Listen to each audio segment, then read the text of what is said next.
We all know that ancient India was home to some of the most fascinating rituals and traditions.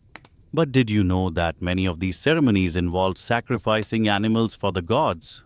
Imagine being an animal, living a peaceful life, only to find yourself chosen for a grand ritual with no idea what's to come. In today's video, we'll talk about the sacred call of these sacrifices, their significance, and the fate of the animals involved. So let's not waste any time and let's begin. In the heart of ancient India, sacrifices were not simply acts of devotion. They were sacred obligations, woven into the very fabric of life. They were meant to appease the gods, ensuring the prosperity and well-being of the kingdom, as well as maintaining the cosmic balance between the divine and earthly realms. These rituals, particularly the animal sacrifices, were seen as necessary to invoke blessings, whether for a bountiful harvest or victory in battle. Yet, within the grandiosity of these sacred acts lay a quiet truth. The animals who played the role of offering had no say in their fate. Their existence, revered and yet doomed, was essential to the survival of a belief system that demanded their lives as the ultimate form of devotion. The priestly classes, well versed in the sacred texts and the art of ritual, believed deeply in the power of sacrifice. Each ceremony, no matter how small, was a meticulous, well-rehearsed performance meant to invoke the blessings of the gods. The most elaborate of these rituals was the yajna, a fire sacrifice that could last for days, involving sacred chants, the burning of offerings, and the consumption of ghee in the sacred fire. To those performing these rites, the act of sacrifice was a divine necessity, ensuring the proper alignment of the universe. Yet, for the animals, their involvement was nothing more than a silent acquiescence to forces they could not understand. Animals were carefully chosen for these rituals, not out of cruelty, but for their symbolic role in maintaining cosmic order. Horses, goats, and buffaloes were selected, their fate sealed as they were brought to the sacrificial grounds. Though they had been revered as sacred beings, especially the cows, which were seen as symbols of wealth and prosperity, their lives were offered up as the ultimate act of devotion. These animals, often passive participants in the grand spiritual drama, were led to the altar without comprehension of the higher purpose of their sacrifice. As the grand ceremonies unfolded, the animals were placed at the center of the ritual, their lives held in balance as the priests performed their chants and invocations. The animals, unaware of the fate that awaited them, became part of the divine performance. Their blood was spilled to ensure the prosperity of others, to secure divine favor and protection for the community. Their suffering was seen as necessary for the greater good, an offering that would bring about the cosmic harmony between the realms of gods and men. But behind the grandeur of the ritual, the animals remained voiceless, passive vessels for human devotion. In this sacred space, the animals' role was often overlooked, their individual suffering rendered invisible by the belief in the necessity of sacrifice. They were marked for death, and their lives were surrendered to the gods, their fates sealed by the ancient customs that shaped the spiritual landscape of India. The people who carried out these rituals believed in the power of sacrifice. They believed that through these offerings, the gods would bestow blessings, and the world would remain in harmony. But what was the true cost of these acts? As the flames of the sacred fire flickered and the chants of the priests reverberated in the air, the animals' lives were quietly given up, their blood mixed with the sacred offerings, their flesh consumed by the priests, and their spirits sent to the divine realms. Yet, even in death, the animals had no voice. They were the ultimate sacrifice, the silent participants in a divine drama that would never acknowledge their suffering. And so, with each passing sacrifice, the animals continued their silent journey from life to death, never truly understanding the significance of their role. They were chosen, not for their own spiritual journey, but for the needs of the people and the gods they worshipped. Their fate was bound by ancient customs, their suffering rendered insignificant in the face of a greater spiritual purpose. But even as the flames died down and the ashes of the sacrifices were scattered, the question remained: what was the true cost of these offerings? The lives of the animals were given freely, but at what price? And as we look deeper into the lives of these creatures, we begin to understand the weight of their sacrifice, the harsh reality behind the ceremonial grandeur. From the moment they were chosen, the sacrificial animals began a journey they could not escape, their fate sealed by forces beyond their control. Their lives, once full of potential, were now intertwined with the ancient rituals of devotion. This was the life of the sacrificial animal in ancient India, bound by faith and the unseen forces that govern the world. In the next chapter, we will follow the path of these animals, witnessing the quiet suffering and the unspoken journey they embarked on, from the moment they were chosen to the moment their lives were sacrificed. The sacrifices, though seen as sacred, were ultimately a harsh reminder of the toll that devotion can exact on both the animals and the people who carried out the rituals. The peaceful existence of the animals before their fates were sealed was a quiet one, untouched by the grand rituals of the human world. In the sacred pastures and lush meadows, where the air was thick with the scent of wildflowers and the soft murmur of rivers flowing nearby, the animals lived unaware of the role they were destined to play. For many, this was a life of simplicity, grazing peacefully, cared for by the priests and their attendants, who ensured their safety until the moment came when they would be chosen. Their lives were marked by the rhythms of nature, a world governed by cycles of day and night, seasons of abundance and scarcity. But as serene as their lives appeared, there was always a hidden tension lying beneath the surface. The animals, in their quiet moments, could not understand the undercurrent of their fate, how, one day, their peaceful existence would be disrupted, and they would become central to the grand, sacred rituals that govern the spiritual life of their community. They did not know that, just as the sun rose each morning, their time would come, and with it, the inevitable journey toward the sacrificial altar. They were unaware of the immense spiritual significance placed upon them, how their sacrifice would be seen as necessary for the greater cosmic balance, their blood a sacred offering to the gods. For the animals, life in the pastures was a tranquil existence, a life that, for the most part, was filled with little more than grazing, resting, and the company of others. Yet, this peace was not to last. The moment came when the priests, or sometimes the king's emissaries, would come to select the animals for sacrifice. There was no escape. The animals' fate was already sealed, written in the ancient texts that called for their offering. It was a cruel irony.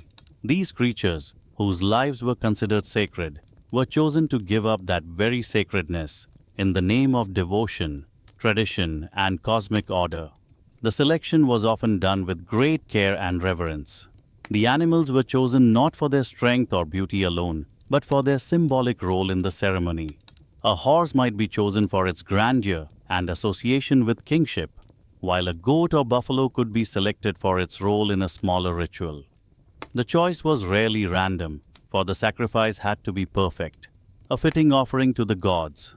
The animals were led away from the pastures, their lives now hanging in a delicate balance, pulled away from the only existence they knew, and thrust into a world they could not understand. As they were escorted from their peaceful surroundings, the animals would have felt the change in the air. There was something ominous about the shift in the atmosphere. The sounds of the pasture, once familiar and comforting, faded into the distance, replaced by the noise of bustling human activity. The animals, whether instinctively or consciously, would have sensed that they were being taken somewhere unfamiliar, to a place where their future no longer belonged to them. The priests, the handlers, and even the common people around them carried an energy that the animals could not comprehend, a collective sense of purpose that bound them all together, but that left the animals with nothing but the gnawing uncertainty of their fate. Their journey to the sacrificial altar was not one of great fanfare or recognition, but one of quiet inevitability. The animals were moved from one location to another, often through the busy streets of the village or temple grounds. They would have seen people going about their daily routines, unaware of the deep spiritual weight being placed upon them.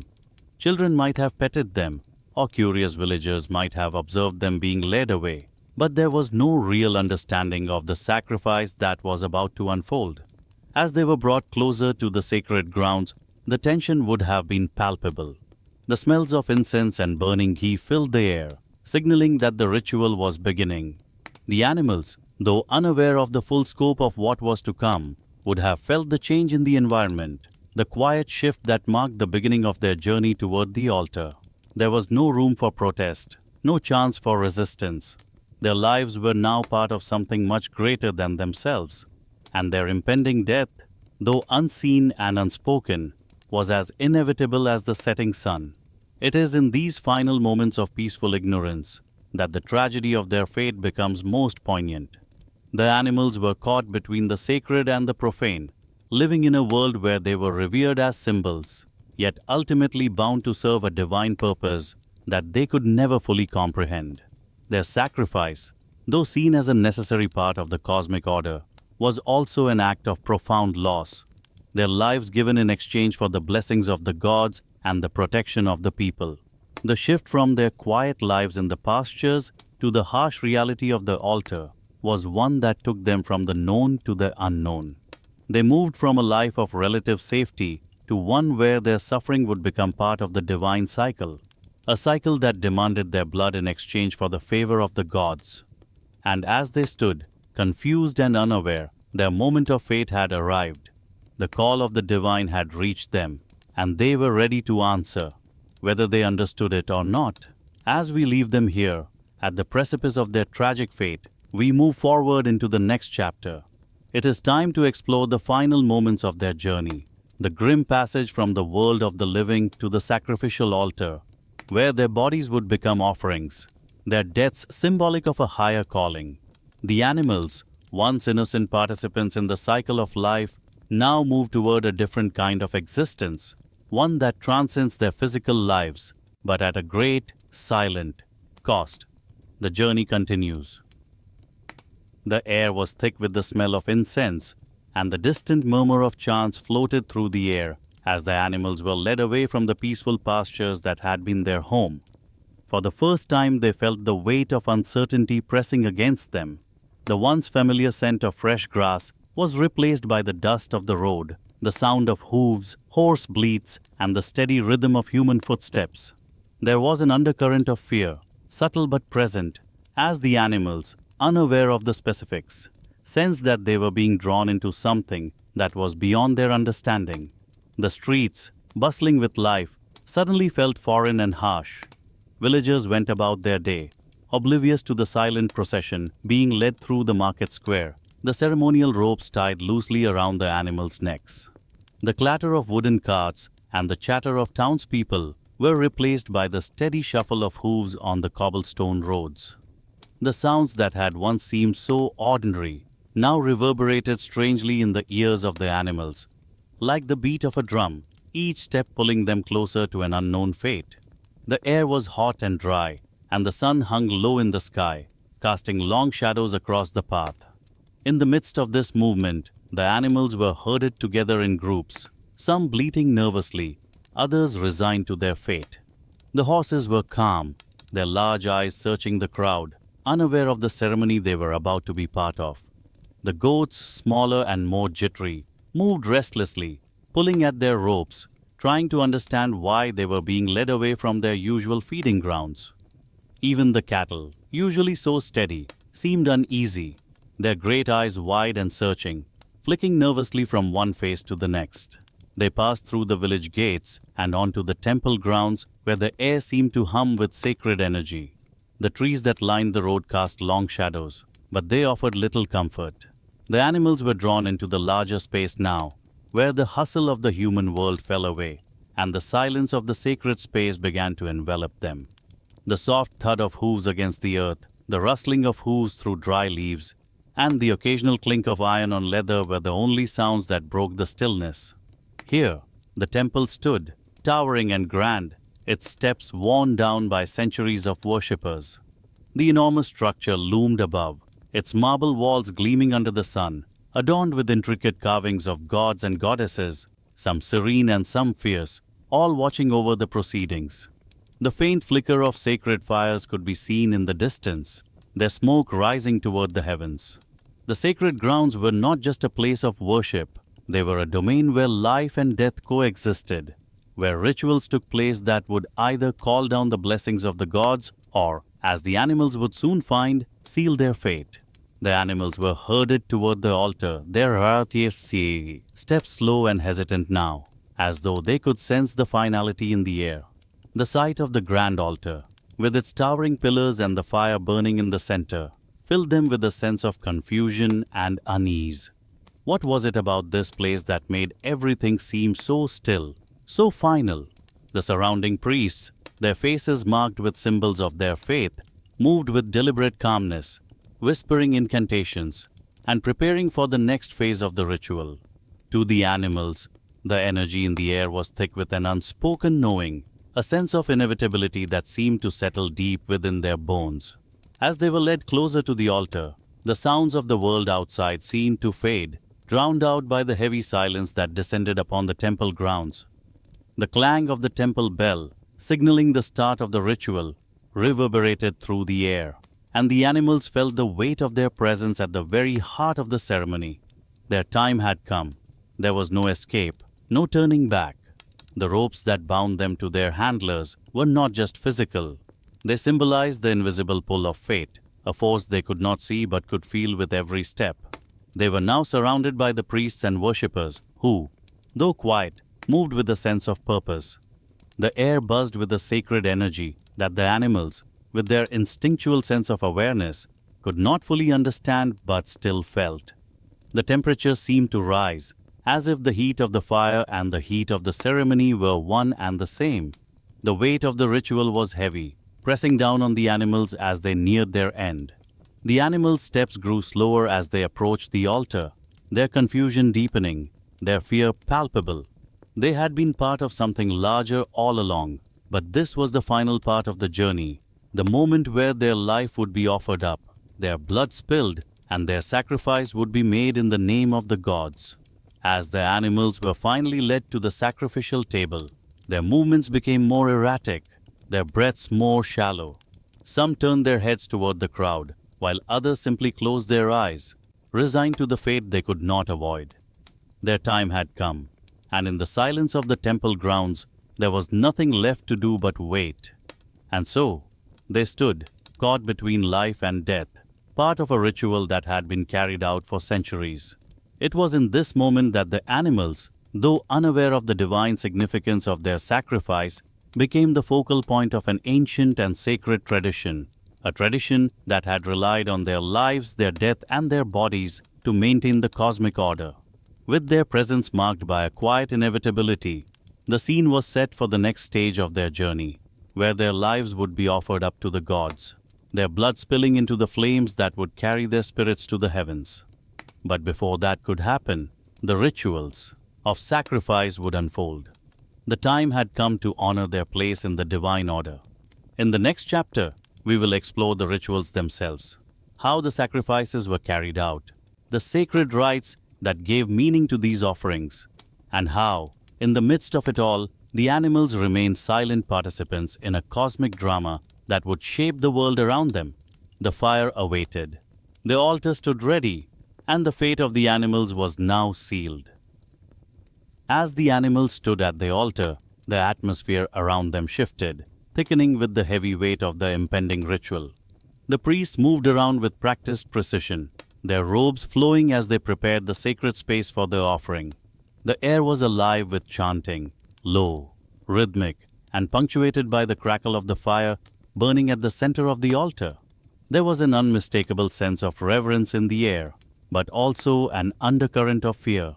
The animals, unaware of the full scale of what was happening, were about to be thrust into the heart of a centuries-old tradition, where their lives would be given for the prosperity and well-being of the people. The rituals performed in these sacred spaces were not mere acts of religious devotion. They were believed to be essential to maintaining the cosmic order. Each sacrifice, whether of an animal or another offering, had specific spiritual implications. The most elaborate and powerful of these sacrifices was the Ashwamedha, the horse sacrifice. It was reserved for kings or high-ranking rulers, a ceremonial act that symbolized their supreme authority and the divine legitimacy of their reign. For the animals chosen for the Ashwamedha, it meant a drawn-out, carefully orchestrated process. The horse, often seen as a symbol of power and strength, was allowed to roam freely across a vast area, escorted by the king's army. The horse's path was marked with ceremonial rites, and its movements were interpreted as a sign of divine favor. For the horse, however, it was a journey laden with an impending doom it could not understand. After being marked as sacred, the animal would be led to the sacrificial ground, where its life would be taken in the most dignified manner possible. The Vajapaya sacrifice, another significant ritual, involved the slaughter of animals, sometimes bulls or goats, but unlike the Ashwamedha, it was not a display of political dominance, but rather a purification and an offering of gratitude to the gods. In both rituals, however, the fate of the animals was clear. They were not participants in a ceremony of their own will. Their lives were offered to the gods, their bodies to the flames, their blood to the earth. The priests gathered around the altar, each one holding a sacred tool, their faces set in grim determination. The chanting grew louder, building to a crescendo as the moment of sacrifice drew closer. The sacred fire burned brightly, its light reflecting off the intricate carvings of the temple walls, and the animals, trembling with an instinctual awareness of what was to come, were tied to the altar with ritual precision. Their hearts pounded in their chests, but they were silent, frozen in place by the gravity of the ceremony, unable to escape. The priests, with hands raised high, invoked the gods who would receive the animal spirits, ensuring blessings for the community in return. The purpose of the sacrifice, as the priests believed, was not to bring harm for harm's sake, but to restore balance. The animals, in their sacred death, would be reborn in the divine realm, their spirits purified and elevated to a higher plane. For the worshippers, this was a necessary act. Through the blood of the sacrifice, the cosmic order was maintained, and the blessings of the gods flowed down to the people. For the animals, however, the reality was starkly different. The pain was immediate. A sharp blow to the neck, the blood rushing from their bodies in a rush of warmth. The shock of the ritual was swift, but the trauma was real. These creatures, once peaceful in their pastures, now felt the weight of their divine purpose pressed down upon them in their final moments. The priests would chant louder now, their words filling the air with an urgency, as they took the life of the animal in a single stroke, ensuring that the sacrifice was quick and pure. But even in this efficiency, there was a paradox. While the ritual was meant to cleanse and sanctify, it was also rooted in suffering. The suffering of the animals was never spoken of aloud. It was understood as a necessary part of the greater good, the price to be paid for divine favor and protection. The animal's pain was intertwined with the very spiritual fabric of the ritual. The blood spilled on the altar was seen as an offering that would, in turn, nourish the gods and, by extension, the people. Their suffering was seen as a cleansing act, necessary for the spiritual health of the community. Yet, as the animals' lives were taken, there remained an undeniable contradiction. Their lives, so vital to the ritual, were given in a manner that defied the peaceful ideals the gods were said to represent. The animals, who once roamed the sacred pastures, now lay in silent submission, their bodies offerings to gods who would never acknowledge their pain. The yajnas were grand spectacles, attended by the highest in society, their purpose clear, to ensure the favor of the gods. But in their pursuit of divine blessings, there was a quiet cost, one that was not acknowledged openly, but lingered in the shadows of the temple. The animals, innocent of the larger spiritual war being waged, gave their lives with no voice, no choice. Their death was the fulfillment of a divine order that many believed could not be questioned. As the flames of the sacred fire consumed their bodies, the animals were released from their pain. But what followed their death was equally paradoxical. Their sacrifice, once their final act, became a bridge between the earthly and divine realms, a necessary offering to the gods. Their bodies, consumed by fire, became part of a cosmic cycle, one that would echo through the hearts and minds of the people for generations. Yet, as the last embers of the fire faded and the priests concluded their chants, A deep silence fell over the altar. The sacrifice was complete. The animals' journey had ended, but the mass ritual was far from over. In the aftermath of their deaths, the community would face the question that had always been there. Did the suffering of the animals truly bring the blessings they sought, or was it merely a cycle of pain disguised as piety? As the chapter closes on the grim reality of sacrifice, the paradox lingers. And yet, as the gods were appeased and the community went on with their lives, the animals remained part of a larger cosmic story, their death fulfilling the spiritual needs of those who performed the rituals. In the next chapter, we will explore the spiritual justification behind these actions, the reasons the rituals were so deeply ingrained in the culture, and how they were intertwined with the very survival of the community. It is here that the deeper philosophical and religious beliefs will be examined, as the paradox of sacrifice becomes central to understanding the nature of faith, suffering, and divine will. As the last traces of the sacrificed animals were consumed by the sacred fire, the priests stood solemnly, their faces reflecting the gravity of the moment. In the eyes of those present, the animals had not truly died. They had undergone a transformation, a divine transition that was as vital as the offerings themselves. Death, in ancient Indian thought, was not seen as a finality, but as a passage, a necessary transition between the physical world and the divine realms. This belief, deeply embedded in the spiritual consciousness of the time, infused the entire sacrificial process with meaning beyond the visible realm. In the moments following the sacrifice, the animals were believed to be sent to the afterlife, not in a state of suffering, but as honored offerings to the gods. Their spirits, once freed from their physical form, would ascend to higher planes, sometimes even being reincarnated as divine beings. The transformation was seen as a form of redemption, an elevation from the earthly realm to a divine one. It was a cycle of birth, death, and rebirth that governed not just human existence, but the lives of the animals chosen for sacrifice. For the practitioners of the rituals, this belief in the divinity of death offered a sense of comfort. They had not taken the life of the animal for personal gain, but had instead offered it in service to the gods. The sacrifice was seen as a way of aligning the earthly world with the divine, ensuring the prosperity of the community and the favor of the gods. The suffering of the animals was framed as a necessary passage, a crucial step in the cosmic order. It was not cruelty, but a sacred act, a price that had to be paid for the greater good. In their minds, the pain and death of the animal were not ends, but rather transitions to a higher, more exalted state.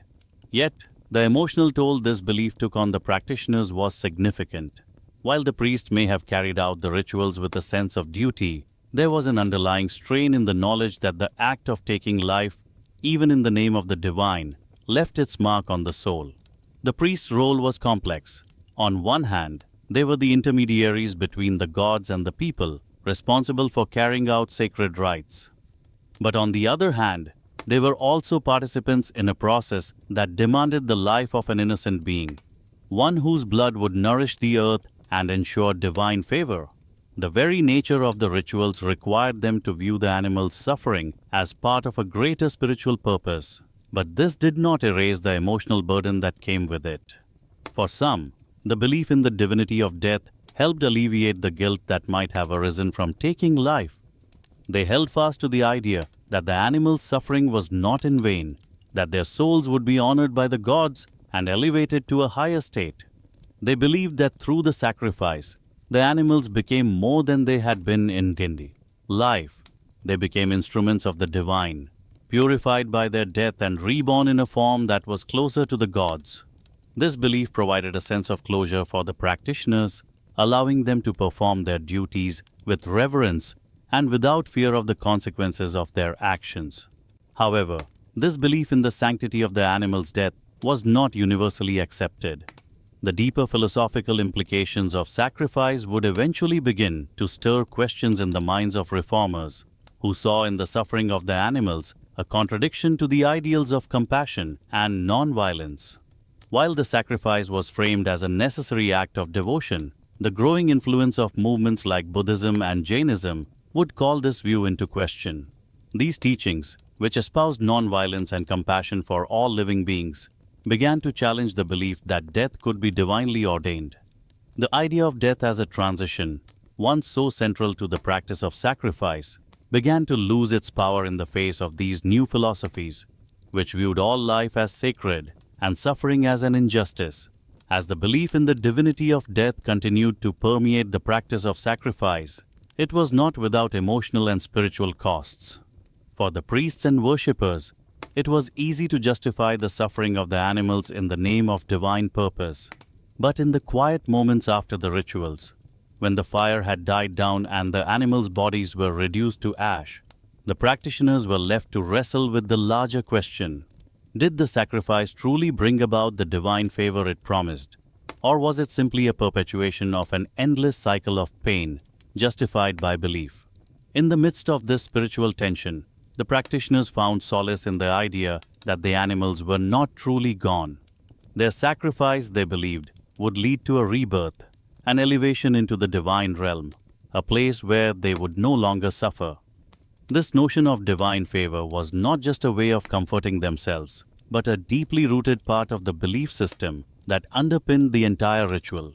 It was a comforting lie, perhaps, but it allowed the priests and worshippers to carry on with their sacred duties, secure in the knowledge that the animals' suffering was not the end of their story, but rather a necessary step towards spiritual transcendence. As we move toward the next chapter, we begin to see the broader implications of sacrifice and its place in the spiritual and social fabric of ancient India. The paradox between the animals' suffering and the perceived spiritual benefits would continue to shape the practice of sacrifice for centuries to come. It was a cycle that, despite its inherent contradictions, would remain deeply woven into the cultural consciousness of the time. In the next chapter, we will explore the emotional and societal cost of these rituals, as the spiritual justification begins to clash with the growing movement for compassion and non-violence. As new philosophies arose, the place of sacrifice in society was increasingly questioned, setting the stage for a profound transformation in the way the people of ancient India viewed life, death, and the sacred. As the smoke from the sacrifices drifted up toward the heavens, the impact of these rituals extended far beyond the spiritual and emotional realms. The act of sacrifice, especially in the case of large public rituals, was intrinsically tied to the social and economic fabric of the community. It was more than a religious act. It was a statement of power, wealth, and devotion. Kings and priests in particular understood the profound implications of these ceremonies.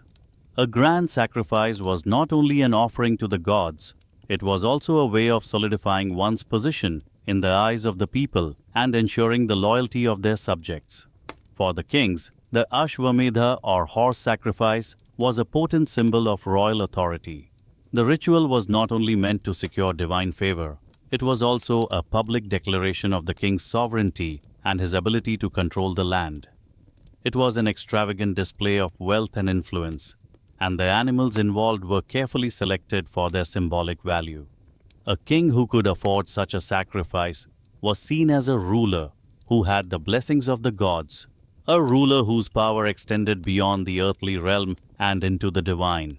The more lavish the sacrifice, the more the king's status was elevated in the eyes of his people.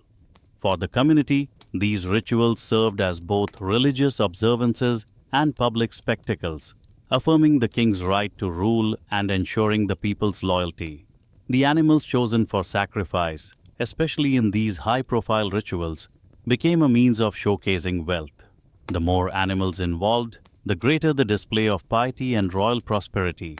The wealthy elite often sponsored these sacrifices, ensuring that their families and kingdoms were seen as being favored by the gods. The priestly class, too, played a significant role in the economic side of the rituals. They were not only the spiritual leaders, but also key facilitators of the rituals, which were often complex and required large amounts of resources. The sacrifices provided a steady source of income for the priests, who profited from the offerings and the status they gained as the divine intermediaries. In this way, the ritual of sacrifice became deeply entwined with the social and economic systems that supported it. At the heart of this system was the trade of animals, which was vital to the success of these rituals. Animal traders, often itinerant merchants, made a living by supplying animals for sacrifice. Horses, goats, buffaloes, and even elephants were traded in large numbers, each one carefully prepared for its role in the ritual. These traders traveled across regions, selling their animals to temples, kings, and wealthy families, ensuring that the necessary stock was always available for the next round of ceremonies. The value of these animals was not just in their flesh, but in their spiritual significance. An animal chosen for sacrifice was, in many ways, seen as more than just livestock. It was an offering to the gods, a necessary part of the cosmic order. The economic cycle surrounding animal sacrifice was a thriving industry that extended far beyond the immediate context of the ritual itself. It created jobs for a wide range of people: traders, handlers, priests, and artisans who crafted the ceremonial tools and garments needed for the rituals. Markets sprung up around temples, where animals were sold, offerings were prepared, and sacrifices were made. The wealth generated by these rituals was significant, with a large portion of the proceeds circulating back into the hands of the elite. The resources involved in these ceremonies, ghee, grains, flowers, and of course the animals themselves, created a network of commerce that sustained entire communities. But despite the grandeur of these rituals, there were hidden costs to the community. For those involved in the animal trade, the demand for sacrificial animals meant that livestock was often raised specifically for this purpose. This practice led to the exploitation of animals, who were bred and raised not for their usefulness in daily life, but as sacrificial commodities. For the animals, their entire existence was shaped by the demand for sacrifice. They were raised in conditions that prioritized their physical appearance and health, ensuring they were fit for the altar. The commercial aspect of the sacrifice led to a dehumanization of the animals, reducing them to mere objects of trade and religious service, rather than sentient beings with intrinsic value. For the communities that participated in these rituals, the economic impact was profound. While the ceremonies ensured prosperity and divine favor for the elite, they often had little direct benefit for the common people. The resources spent on these elaborate sacrifices could have been used for other purposes, such as improving agriculture, infrastructure,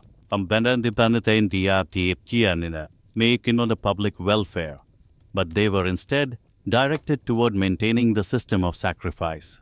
The people, while participating in these rituals, were also dependent on the wealth and power of the kings and priests who controlled the flow of resources.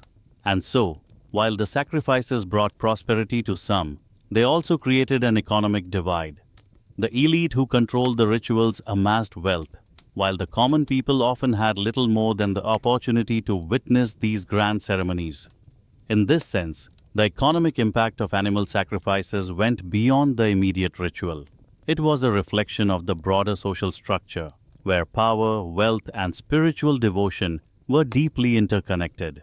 As the cycle of sacrifice continued, so too did the economic system that supported it. The commercial interests in the animal trade, the wealth generated by the rituals, and the social status it provided to the elite became entrenched in the fabric of society. But as we look closer, we begin to see the deeper, hidden costs of this system, the emotional toll on those who participated in the rituals, the suffering of the animals, and the inequality it fostered in the larger society. This brings us to the next chapter, where we will explore the toll that these practices took on the wider community. As the economic and social implications of animal sacrifice became more apparent, a growing sense of unease began to take hold. Questions were raised, not just about the morality of the sacrifices, but about the system that allowed them to persist. The next chapter will delve into the psychological and emotional toll of these rituals, examining the lives of those who carried them out and the emerging voices of dissent that would eventually reshape the cultural landscape. As the animals were led toward the altar, their minds could not fathom the gravity of the situation. They moved with an instinctual unease, the air thick with tension as they approached the sacred grounds. The priests' chants grew louder, their incantations reverberating off the temple walls, signaling that the moment was nearing. Yet for the animals, there was no understanding of what was happening around them. There was only an increasing sense of discomfort, confusion, and fear. The soft clink of chains and the steady tug of ropes that held them fast around their necks created an eerie rhythm, one that only heightened their growing anxiety. The pain they experienced was not merely physical. In the moments before their deaths, there was an emotional suffering too.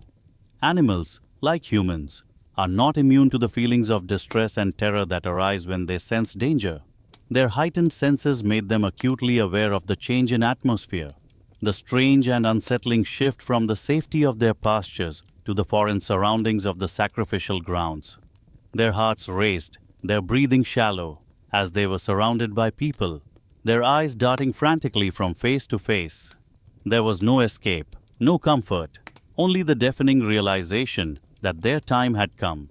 As the animals were positioned before the altar, the feeling of inevitability weighed heavily upon them.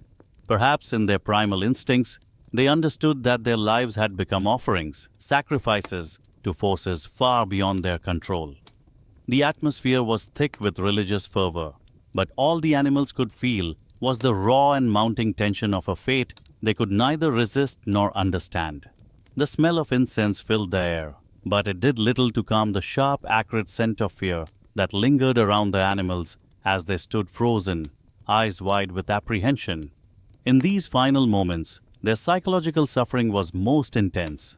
Imagine the goat, whose hooves had once danced lightly across the soft earth of the pasture, now standing still, its body stiff with fear. The soft bleating that had once filled the air in joy was now a sound of distress. Or consider the buffalo, its massive form trembling as the voices of the priest grew louder, the fire growing hotter. Its muscles, once powerful and sure, now quivered in response to the overwhelming sense of doom that settled over it. Their minds, though not capable of understanding the complexities of the ritual, were acutely attuned to the tension in the air, and this terror became their reality in those last moments before death. For the horse, noble and proud, the experience may have been different, yet no less traumatic. Horses, known for their intelligence, might have sensed something more, a recognition of the unusual attention from the priests, the heightened reverence surrounding them. They were often seen as the most sacred of the sacrificial animals, chosen for rituals as grand as the Ashvamedha, where their nobility was central to the ceremony. But for the horse too, there was no escape from the suffocating grip of destiny. The heavy sound of hooves against stone echoed in the air, a constant reminder that their fate was sealed. This internal torment was more than just a physical reaction. It was psychological suffering at its core. The animals were taken from environments that had once been familiar and comforting and thrust into a world where the meaning of their existence had been twisted by human hands. The paradox of their situation was clear. Their lives were revered, but their deaths were necessary. And in the eyes of those who performed the rituals, their suffering was justifiable, as it served a greater purpose, one that extended beyond their lives and into the divine realm.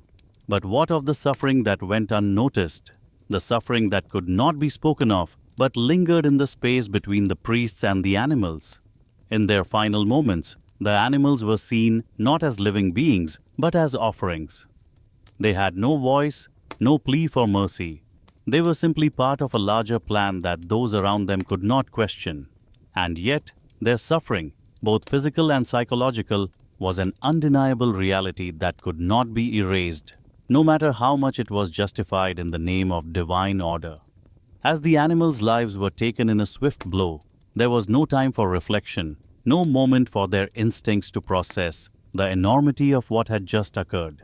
For the animals, their suffering was cut short in a single violent act, but the psychological toll of the journey, from their peaceful pastures to their final moments, lingered in the air, unspoken but palpable. And yet, even as their bodies were consumed by fire, the psychological cost of these rituals was far from over. The toll that such ceremonies took on the people involved was just beginning to reveal itself. While the animals' suffering was often disregarded in the pursuit of divine favor, The people who participated in these rituals were left to wrestle with their own internal conflicts. For the priests and worshippers, the justification for the sacrifice was clear. They believed that the animal's suffering was a necessary act for the greater good of the community. But this belief came at a cost, one that would begin to take its toll on the human psyche in ways that would eventually challenge the very foundations of these rituals. As we move forward into the next chapter, we will explore how the emotional and psychological weight of these sacrifices affected not only the animals, but also the people who carried out the rituals. The toll it took on the practitioners of sacrifice, their internal struggles with the morality of their actions, and the growing movement to question these practices will become the focus. The suffering of the animals may have been silent, but the suffering of the people who performed the rituals was no less real.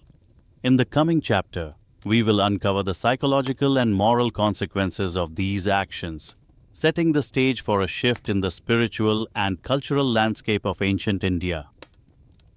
As the smoke from the sacrificial fire rose toward the heavens, the priests stood in a solemn circle around the altar, their faces etched with the weight of the ritual they had just completed.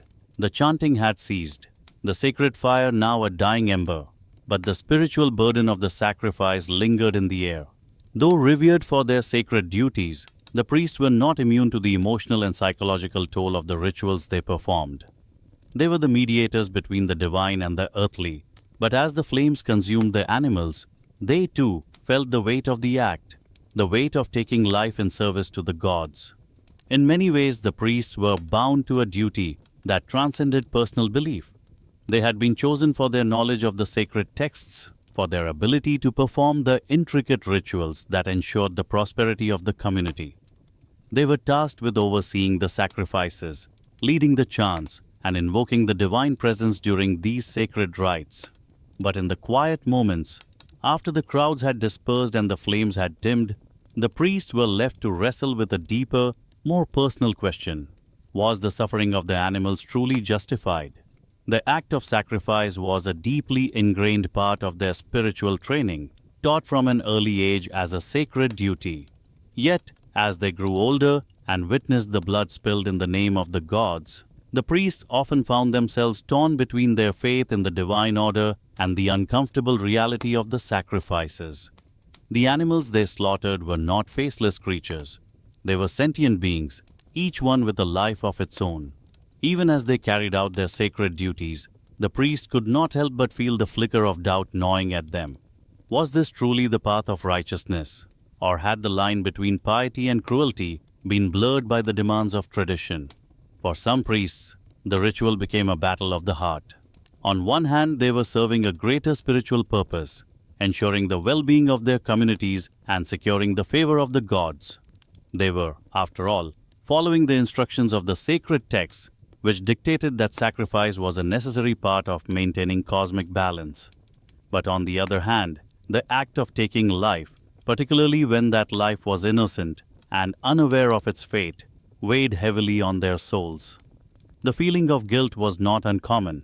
Those who had been trained to see the animals as divine offerings often struggled to reconcile the suffering they witnessed with their belief in divine goodness. It was during these moments of reflection that many priests began to question their role in the rituals. Was their service truly sacred, or had they become mere instruments of a tradition that no longer served the higher purposes of spirituality? The discomfort was especially intense when the priests would witness the terror in the eyes of the animals, eyes that seemed to silently plead for mercy. It was not just the physical death of the animals that troubled them, but the psychological trauma they had unknowingly caused. The suffering of the animals became something the priest could no longer easily ignore, even if the ritual itself had been normalized for generations. For some priests, these doubts led to profound internal conflict. The deeper the priest's connection to the divine, the stronger the pull between their spiritual duty and their growing sense of moral discomfort. As they invoked the gods and carried out the sacrifices, they could feel the spiritual weight of each action. The idea of appeasing the divine through the suffering of another being created a paradox that many could not easily resolve. The blood of the animals, though seen as an offering, was also a reminder of the blood on their own hands. The pressure to carry out these rituals with reverence and devotion was immense. The priests were held in high regard, respected by the community for their wisdom and their connection to the divine. But as they stood over the bodies of the sacrificed animals, they were often faced with the haunting reality of what they had just participated in. The pain of the animals, the suffering that had unfolded in their name, lingered in their thoughts long after the ceremonies had ended. It was not just the priests who were affected. The sacrificers, too, felt the weight of the rituals. These individuals, tasked with carrying out the final act of the sacrifice, often found themselves wrestling with the same questions. While they did not hold the same sacred status as the priests, they were still participants in the act, and their emotions were not immune to the weight of what they were doing. For many sacrificers, the act of slaughtering the animals, even in the name of divine favor, became an increasingly difficult task. Some, particularly those with more compassion for animals, found it harder to separate the sacred from the profane. In these moments of emotional turmoil, some priests sought solace in the belief that the animals' suffering was not in vain. They clung to the idea that the animals were not truly dying, but were instead being elevated to a higher state of being. This belief in the divinity of death provided a spiritual cushion for their guilt, allowing them to continue with their sacred duties without succumbing to doubt. It was a comforting lie, one that allowed them to reconcile their actions with their faith. But even this belief did not always ease the internal struggle. As the animals were led to the altar and the priests chanted their final incantations, they could not escape the nagging feeling that there was more to the story, something more complicated and painful than the simple belief that the animal's suffering was part of a divine plan. As the chapter draws to a close, the priests are left to face the spiritual toll of their actions. The rituals, though deeply ingrained in their faith, continue to haunt their souls, and the emotional conflict lingers long after the sacrifices are complete. In the next chapter, we will explore the concept of divine intervention, a belief that many priests and worshippers held on to as a way of justifying the sacrifices. It was through divine will they believed that these rituals had meaning. But as this belief began to evolve, it would spark a deeper philosophical and spiritual shift in the understanding of sacrifice. The gods, it was believed, had a role to play in the animal's fate. But as we will see, this belief was not without its contradictions. As the priests chanted and the sacred fires burned, one question loomed silently over the sacrifices. Were these rituals truly guided by divine will, or were they driven by something far more human: power, control, and the desire to maintain dominance over both the earthly and spiritual realms? The belief that animal sacrifices were necessary to appease the gods and maintain cosmic order was firmly rooted in the sacred texts. Yet, as history progressed and the rituals became more elaborate, it became increasingly difficult to ignore the human hand at work in orchestrating these ceremonies. The same hands that performed the sacred rites were also the hands that held the reins of power, both in the spiritual and political spheres. The sacred texts, which were believed to be divinely inspired, outlined the importance of sacrifices in maintaining harmony with the gods. Yet, as we delve deeper into the historical context of these rituals, we see a more complex picture emerge. The scriptures spoke of purity, devotion, and cosmic order, but they also placed a heavy emphasis on the role of kings and rulers in these rituals. The Ashwamedha, for example, was not just a horse sacrifice. It was a symbolic act of royal sovereignty. The king, through this sacrifice, could assert his divine right to rule, showcasing his power over the land and his favor with the gods. The ritual, in this sense, was not merely a spiritual act. It was also a political one, reinforcing the king's position and legitimizing his reign. As such, the line between spiritual devotion and political ambition became blurred. The king's role in the Ashwamedha was not simply that of a participant. It was one of central importance. The sacrifice was a public declaration of his power, both on earth and in the eyes of the gods. The king's wealth and ability to command such a grand ritual were seen as signs of divine favor, further solidifying his rule over the people. The lavishness of these ceremonies spoke not only to the king's devotion, but to his desire to maintain his position at the top of the social and political hierarchy. The priests, too, were not exempt from this dynamic. While they were revered as the intermediaries between the gods and the people, their status was intertwined with the continuation of these rituals.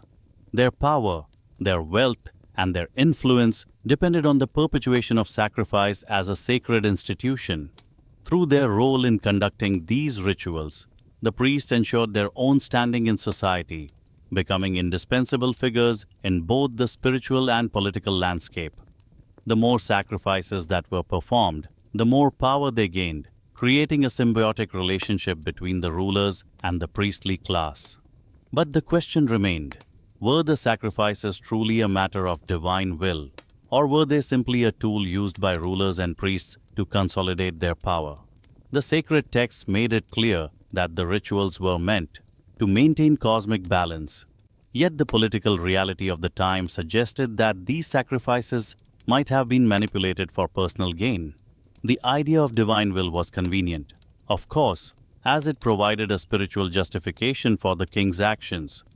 But it also served as a means to maintain social order. By framing the sacrifices as divinely ordained, rulers could ensure that their power was not questioned, and the masses would remain obedient, believing that their prosperity depended on the continuation of these sacred rites. This manipulation of divine will for political purposes was not an isolated phenomenon. Throughout history, many religious practices have been co-opted by those in power to reinforce their authority. The priestly classes, too, were complicit in this system, benefiting from the very rituals they conducted. The sanctity of the sacrifices was often intertwined with the desire to maintain power, and the animals, who were seen as mere instruments of divine will, were caught in the middle of this larger game of politics and spirituality. Their suffering, in many cases, was justified as a necessary part of the cosmic order, but for those who performed the rituals, it was clear that the line between divine will and human desire had become increasingly difficult to distinguish. As the sacrifices continued, the need for justification grew stronger. In the face of growing philosophical movements like Jainism and Buddhism, which emphasized non-violence and the sanctity of all life, the political and spiritual establishment began to recognize the need to adapt. The practice of sacrifice was no longer just a spiritual necessity. It had become a tool for political survival. The justification for sacrifice had to evolve to accommodate both the spiritual needs of the people and the political needs of the rulers. This evolution of sacrifice, from a purely religious act to a political and social institution, would lead to significant changes in how sacrifices were perceived and carried out. As the political landscape shifted and new philosophies gained ground, the rituals would be reshaped to reflect the changing times. The growing influence of non-violent philosophies would challenge the very foundations of animal sacrifice, leading to a re-evaluation of its place in society. In the next chapter, we will explore how these rituals began to evolve over time. As the tension between spiritual devotion and worldly power grew, the practices of sacrifice would begin to accommodate both religious and political needs, adapting to the changing moral and philosophical currents of the time. What had once been seen as a divine necessity would come into conflict with new ethical perspectives, ultimately leading to a transformation in the way sacrifices were understood and performed. As the centuries unfolded, a subtle but profound shift began to take place in the religious and cultural landscape of ancient India. What had once been an essential practice in maintaining cosmic balance, the ritual of animal sacrifice, began to evolve, influenced by new philosophical currents and ethical concerns that gained traction among the people. The shift was slow, but it marked the beginning of a transformative period in the way spirituality, morality, and devotion were understood in India. At the heart of this transformation was the rise of new religious sects, most notably Buddhism and Jainism, which brought with them an entirely new perspective on life, death, and the relationship between humans and animals.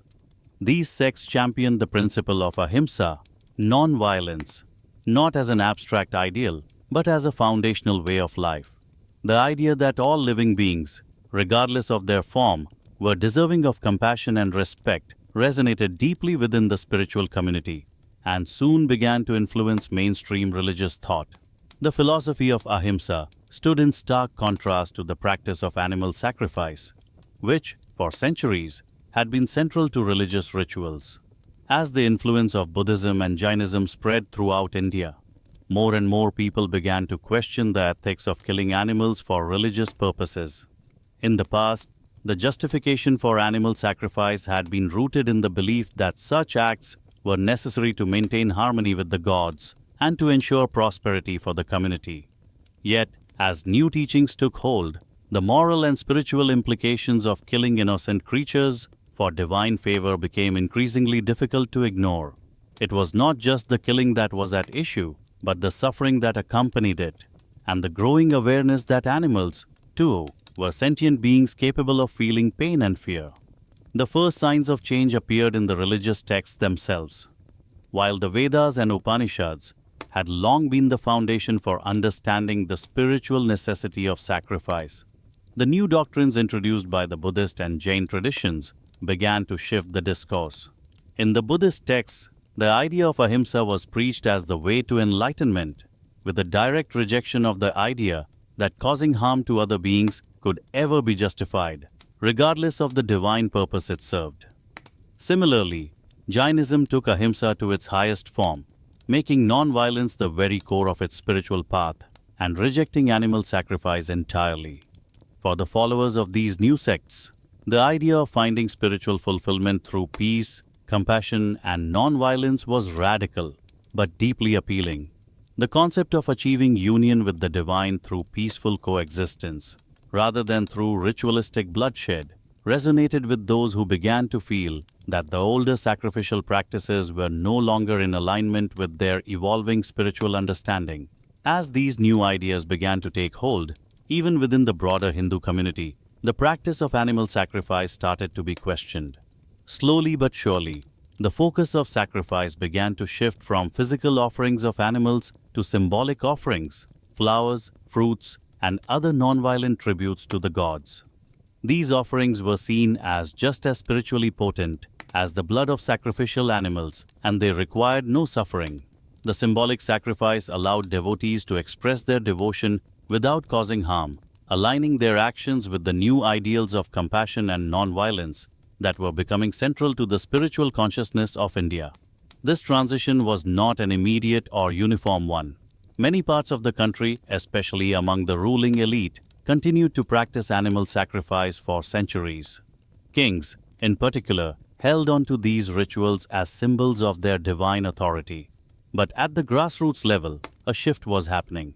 Communities began to embrace more peaceful practices, influenced by the growing philosophical awareness of the sanctity of all life. This growing moral and spiritual shift was compounded by the rise of new ideas about the relationship between humans and the natural world, leading to a deeper respect for all living beings. By the time of the Gupta Empire, which ruled from around the 4th to the 6th century CE, the pressure to abandon physical animal sacrifices had become more pronounced. The rituals of the yajnas were increasingly seen as relics of a past era, replaced by more symbolic and less harmful practices.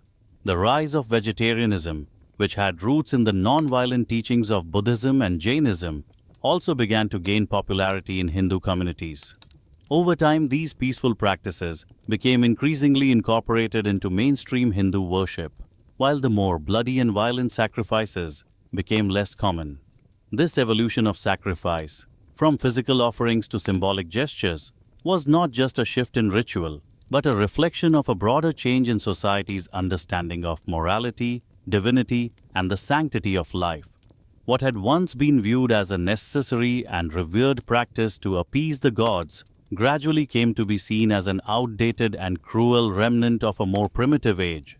The shift was not instantaneous, nor was it without resistance, but the groundwork for a more peaceful and compassionate practice of spirituality was being laid. As we move toward the next chapter, we begin to witness the decline of animal sacrifices in the face of this evolving spiritual landscape. The seeds of change that were planted by the rise of non-violent philosophies and the questioning of the ethics behind sacrifice would continue to grow, ultimately leading to the abandonment of these rituals in many parts of India. The transition from bloodshed to peace was not only a shift in religious practice, it was a reflection of a deeper transformation in the moral tension, spiritual consciousness of a society. In the next chapter, we will delve into the societal implications of this shift, how the growing rejection of animal sacrifices affected not only religious practices but also cultural, economic, and political structures. The decline of these ancient rituals marked a pivotal moment in the history of India, one that would reverberate across centuries and lay the foundation for a new era of spiritual evolution. As the centuries passed and the practices of sacrifice began to fade, the role of animals in the spiritual and cosmological landscape of ancient India evolved as well. Animals were never seen as mere creatures of flesh and bone. They were integral parts of the cosmic order, occupying a sacred place in the world. From the Vedas to the Upanishads, and through the various schools of philosophy that developed, animals were woven into the very fabric of ancient Indian cosmology. They were not only physical beings, but also spiritual entities whose lives and deaths had profound significance. In ancient Indian thought, the universe was understood to be an interconnected web of life, where everything, be it human, animal, plant, or divine, was part of a greater whole. This holistic view of existence emphasized the importance of balance between all living beings, with each one playing a vital role in the functioning of the cosmos. Animals, therefore, were not simply subject to human control. They were seen as participants in the divine play, fulfilling roles that were often tied to the gods themselves. This cosmological perspective placed animals at the center of both spiritual and physical life, making their sacrifice a matter of deep religious complexity. Certain animals were considered particularly sacred in ancient Indian society, revered not only for their physical strength or utility, but also for their divine connections. The cow, for example, held a place of unmatched reverence. Cows were seen as symbols of abundance, purity, and motherly compassion. They were often associated with the goddess Kamadhenu, the wish-fulfilling divine cow who provided everything necessary for human survival. The cow was also believed to embody the earth's fertility and vitality, as it nourished humanity through its milk, an act that was considered a form of divine sustenance. The cow's place in rituals and in the daily life of the community was central, making the act of sacrificing such a revered animal not just a religious act, but a deeply paradoxical one that could only be carried out under the strictest of conditions and often only with great reverence. The elephant, too, held a sacred place in ancient Indian cosmology, particularly in its connection to the god Ganesha, the remover of obstacles and the god of beginnings. Elephants symbolized wisdom, strength, and protection, and their presence in religious rituals was not uncommon. Their size and grandeur made them powerful symbols of divine power, but their lives were also seen as part of the cosmic order. Their sacrifice, a complex matter that transcended simple death. To take the life of such an animal was not only an act of devotion, but also one that carried profound spiritual implications. It was believed that such sacrifices could invoke divine favor, but at the same time, they also carried the burden of having taken the life of a sacred being. The contradiction of sacrificing such revered animals was not lost on those who practiced these rituals, as it posed a difficult moral and spiritual dilemma. While animals like cows and elephants were seen as sacred, there were other creatures that held specific roles in rituals as well, albeit less central than the cow or the elephant. Horses, goats, and even birds were selected for sacrifice in various ceremonies, each with its own significance. The Ashwamedha horse sacrifice, for instance, was tied to the king's authority and divine legitimacy, and the horse, as a symbol of strength and freedom, embodied the ruler's connection to the heavens. Goats, buffaloes, and other livestock, though considered less sacred than the cow or elephant, were still believed to hold spiritual importance in the context of specific rituals, as their sacrifice was seen as a way to offer something valuable to the gods in exchange for blessings. The ritual significance of animals, however, was always intertwined with their cosmic role. Each animal had a connection to a specific deity or spiritual force, and their sacrifice was seen as a way to maintain the balance between the human world and the divine. The idea that the animal spirits would ascend to the heavens or be reincarnated in a divine form reinforced the belief that their deaths were not in vain. The transition from their earthly bodies to the divine realm was seen as an act of purification, a way of returning to the source, and ultimately, the sacrifice was believed to benefit both the human world and the cosmos at large. Yet, as the influence of Buddhism and Jainism began to spread, new understandings of animals and their place in the world began to take shape. These traditions, with their emphasis on non-violence and compassion for all living beings, introduced a radical departure from the traditional view of animals as sacrificial offerings. The rise of ahimsa, the principle of non-violence, called into question the sacredness of animal sacrifice, especially given the deep connection between animals and the divine in the cosmological order.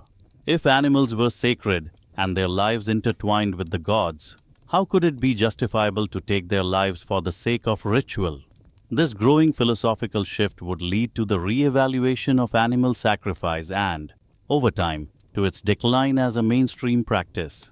As we delve deeper into the evolving spiritual landscape of ancient India, we begin to see the intersection of animals and deities shift from reverence to questioning. The sacredness of animals, their role in cosmology, and their connection to the divine would continue to challenge the very practices that had once defined religious rituals. In the next chapter, we will explore how these changing views began to influence the practices of sacrifice, as the shift toward more peaceful and compassionate forms of devotion gained momentum. The journey from reverence to reconsideration was underway, and with it came a profound transformation in the way animals were viewed in both spiritual and worldly contexts. The tension between reverence for sacred animals and their eventual sacrifice was a paradox that ran deep through the heart of ancient Indian rituals. On one hand, animals like the cow and the horse were seen as divine creatures, embodiments of purity, strength, and cosmic order. They were essential to maintaining the balance of life, their symbolic roles linked to deities and spiritual practices. Yet, paradoxically, these same animals were chosen to be slaughtered in grand rituals, where their blood was offered to the gods to secure blessings for the community. This duality raised profound questions, not only for those who participated in the rituals, but for the very foundation of these practices.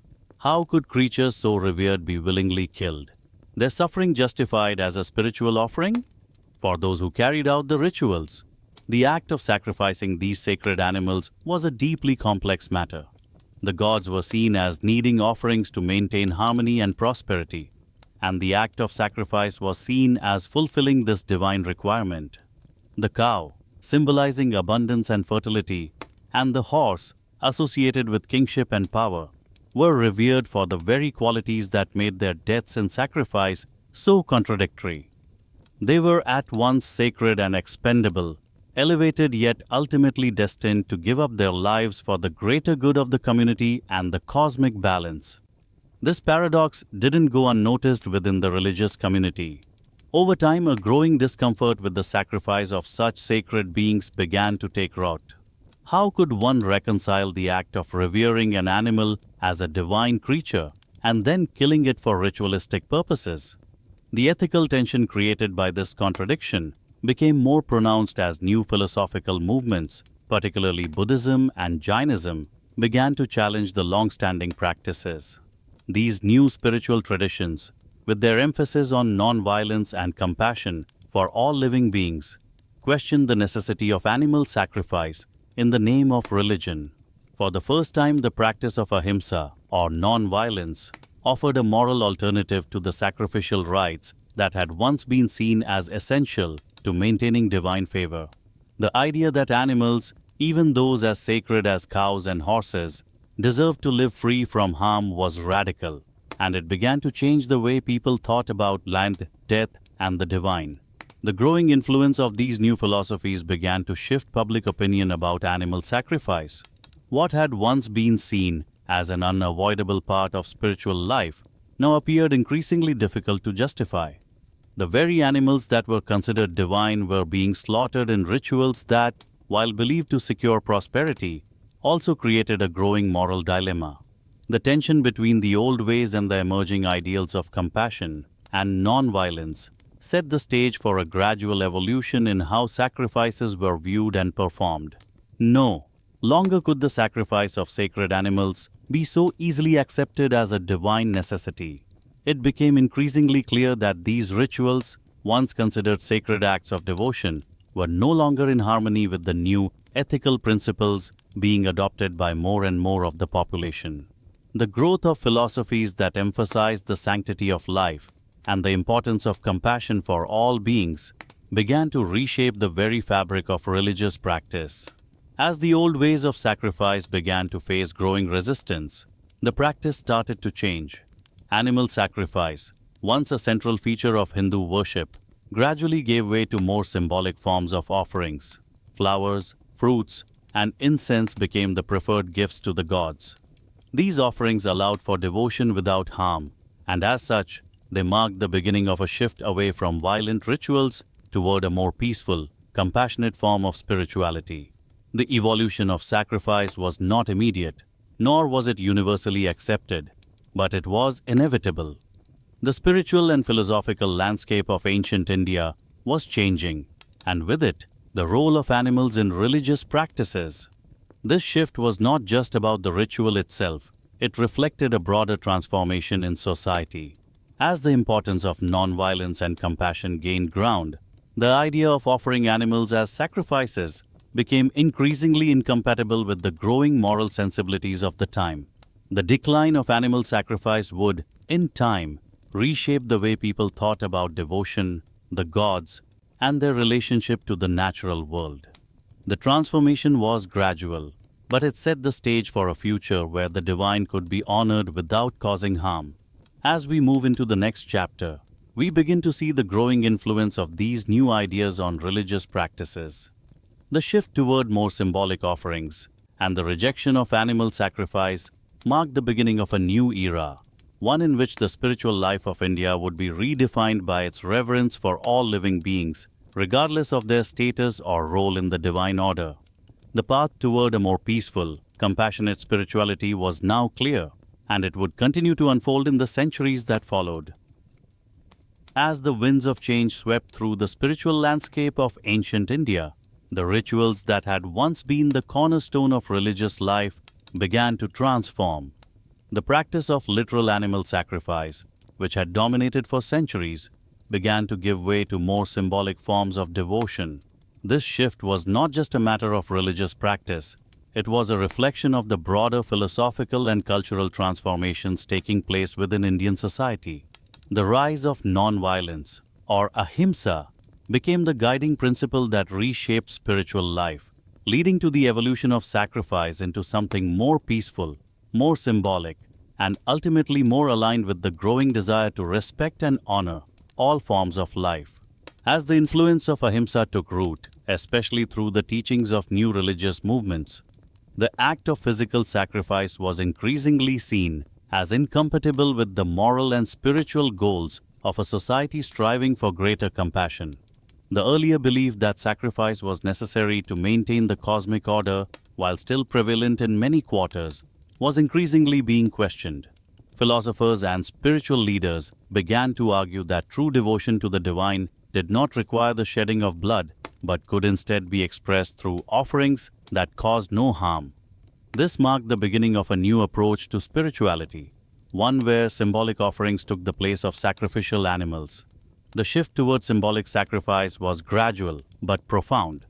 Where once cows, horses, and goats had been seen as sacred instruments for divine appeasement, now flowers, fruits, and incense began to take center stage in the rituals.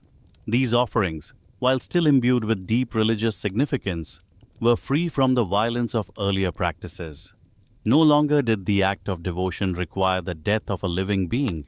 Instead, It became a gesture of purity and love, symbolizing the devotion of the worshipper without causing harm to another creature. This transformation was not only a reflection of a change in religious practice, but also in the broader values of society. Central to this evolution was the growing influence of the Ahimsa philosophy. Rooted in the teachings of the Buddha and Mahavira, the founders of Buddhism and Jainism, Ahimsa emphasized the sanctity of all life. It became a fundamental tenet of these new religious traditions, advocating for the non-violent treatment of all living beings.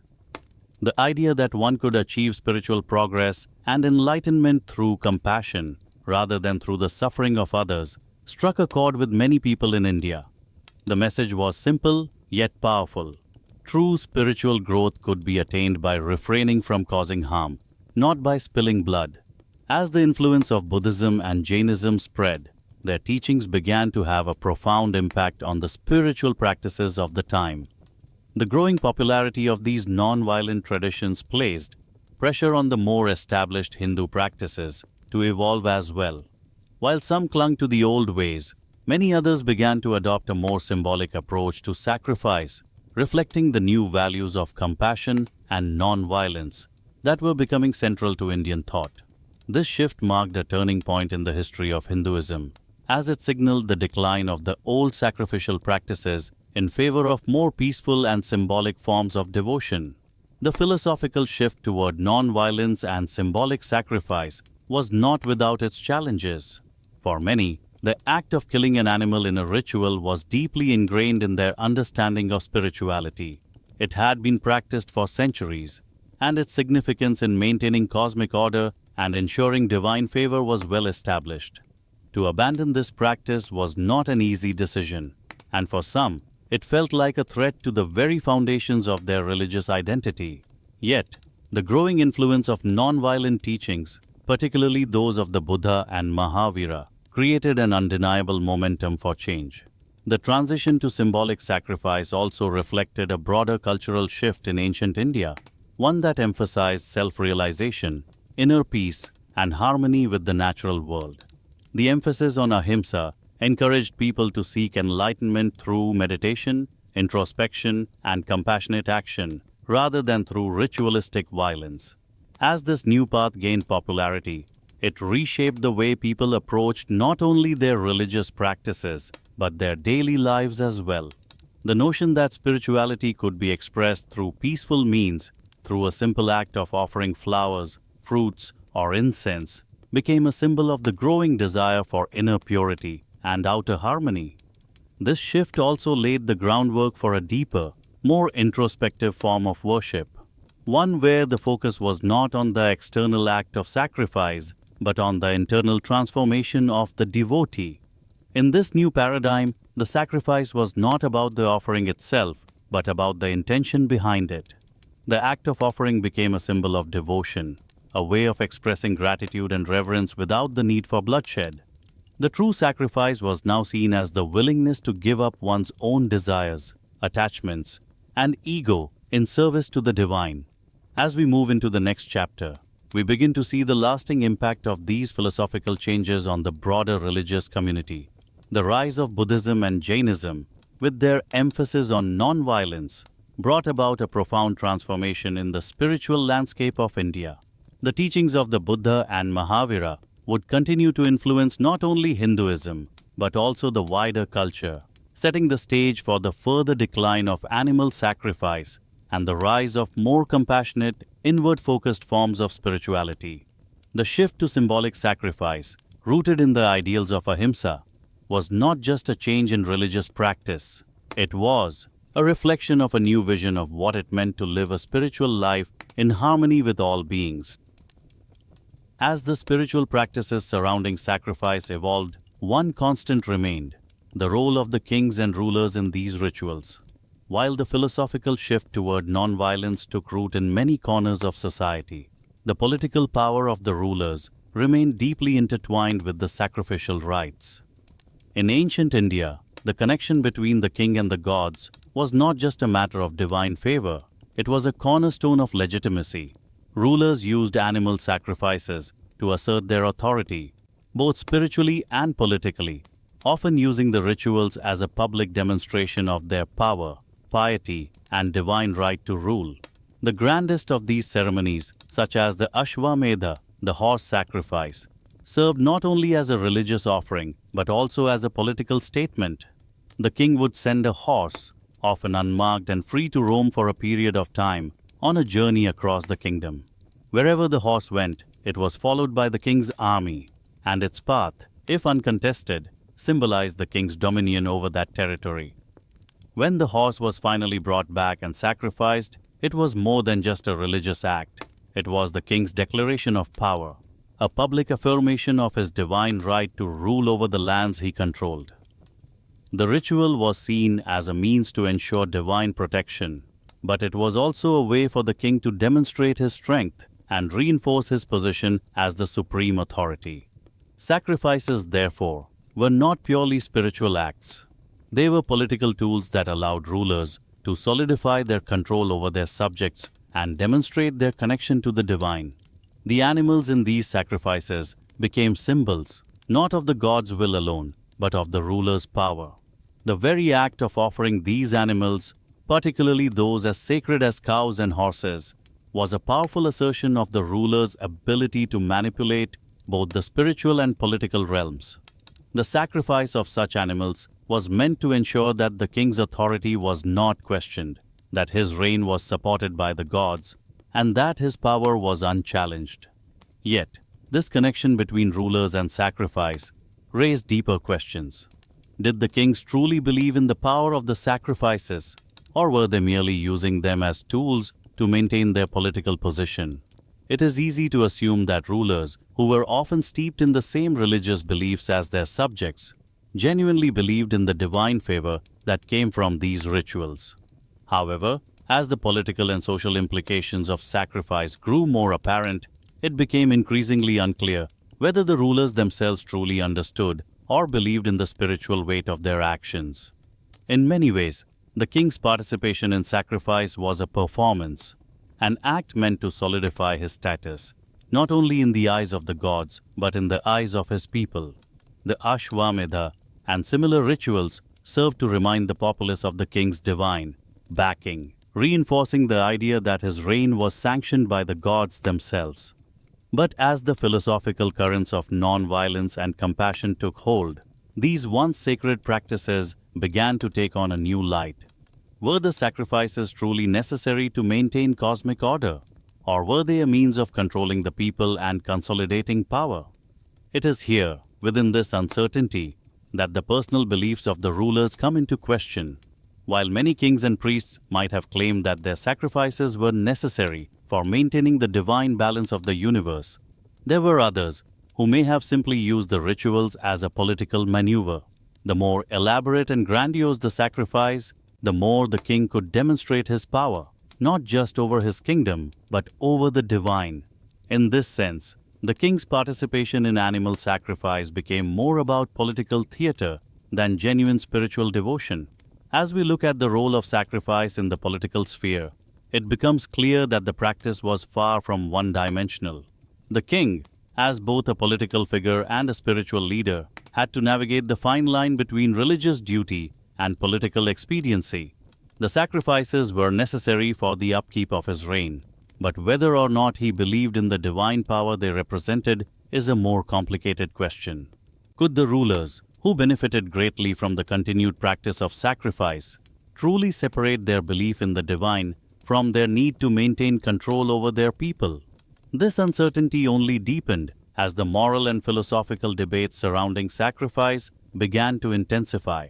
As the rise of non-violence and compassion reshaped religious and cultural values, rulers who had once used animal sacrifices to assert their power began to face growing pressure from their subjects and spiritual leaders to abandon these practices.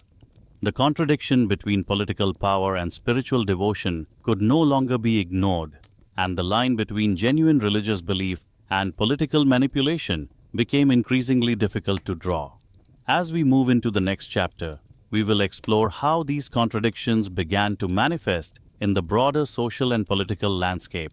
The tension between the religious justification of sacrifice and its political use became more pronounced, and the growing influence of new philosophical ideals challenged the very foundation of sacrificial practices.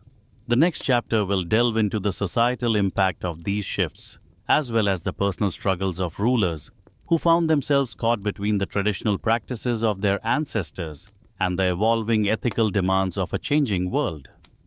The decline of animal sacrifice, while inevitable, would not come without resistance, and the struggle between old and new ideologies would shape the future of religious practices in India. As the practice of animal sacrifice continued to evolve, it became evident that its political implications were as significant as its spiritual ones. Kings and rulers were not only using sacrifices as a means to secure divine favor and ensure prosperity, but were also wielding them as tools of power and influence. The sacred rituals, once seen as acts of devotion, were increasingly manipulated to serve the rulers' political agendas. For some, animal sacrifices were not merely about appeasing the gods, but about demonstrating their supremacy, both over the physical world and the realm of the divine. These acts became part of a much larger game of political chess, where the animals, sacrificial pawns, played a key role in the ongoing struggle for control. In times of war and political unrest, rulers used sacrifices to assert their dominance over rival kingdoms or appease the gods to ensure military success. Animal sacrifices were often performed before and after battles to seek divine favor, or as a show of strength and religious devotion. The grander the sacrifice, the more the ruler could display his ability to command the respect of the gods and, by extension, the respect of his enemies. These ceremonies often served as public spectacles, reminding both subjects and adversaries of the ruler's power and divine sanction. It wasn't just the ritual's spiritual significance that mattered. It was the political statement made by the ruler's participation. Sacrifices also served as a tool for controlling the people within the kingdom. By organizing and leading these public rituals, kings and rulers reinforced their own image as divinely chosen leaders, further entrenching their hold on power. The ritualistic bloodshed, while often framed as an offering to the gods, also functioned as a method of exerting control. The animals, who were raised and chosen for sacrifice, became symbols of the ruler's power, their fate sealed not by divine will alone, but by the ruler's desire to consolidate authority. These offerings were not voluntary. They were bound by the ruler's desire to control not only the physical world but the spiritual, forcing the animals into roles that made their suffering a necessary tool for the political stability of the kingdom. The manipulation of sacrifices for political gain extended beyond just the royal courts. The practice became a way to intimidate rivals, demonstrate dominance, and solidify political alliances. Sacrifices were sometimes forced upon the animals, as much as they were imposed upon the subjects of the realm. Just as the animals were subjected to the ritualistic violence of the sacrifice, so too were the people, in some cases, made to participate in or witness these acts. The spectacle of sacrifice, with its show of power and divine favor, created a sense of inevitability.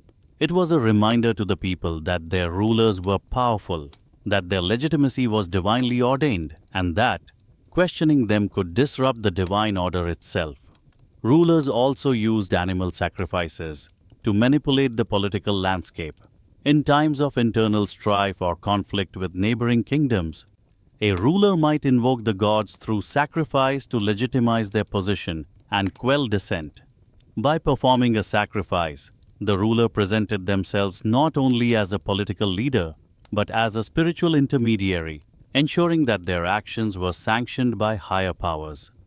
These sacrifices could also be used to calm the fears of the common people, assuring them that their ruler was both blessed by the gods and capable of protecting them from external threats. In this way, the sacrifices were woven into the very fabric of the political system, serving as both an act of divine devotion and a political tool to maintain order and control. Yet, for all the manipulation and control embedded in the practice of animal sacrifice, the real cost was not just borne by the animals, but by the people as well.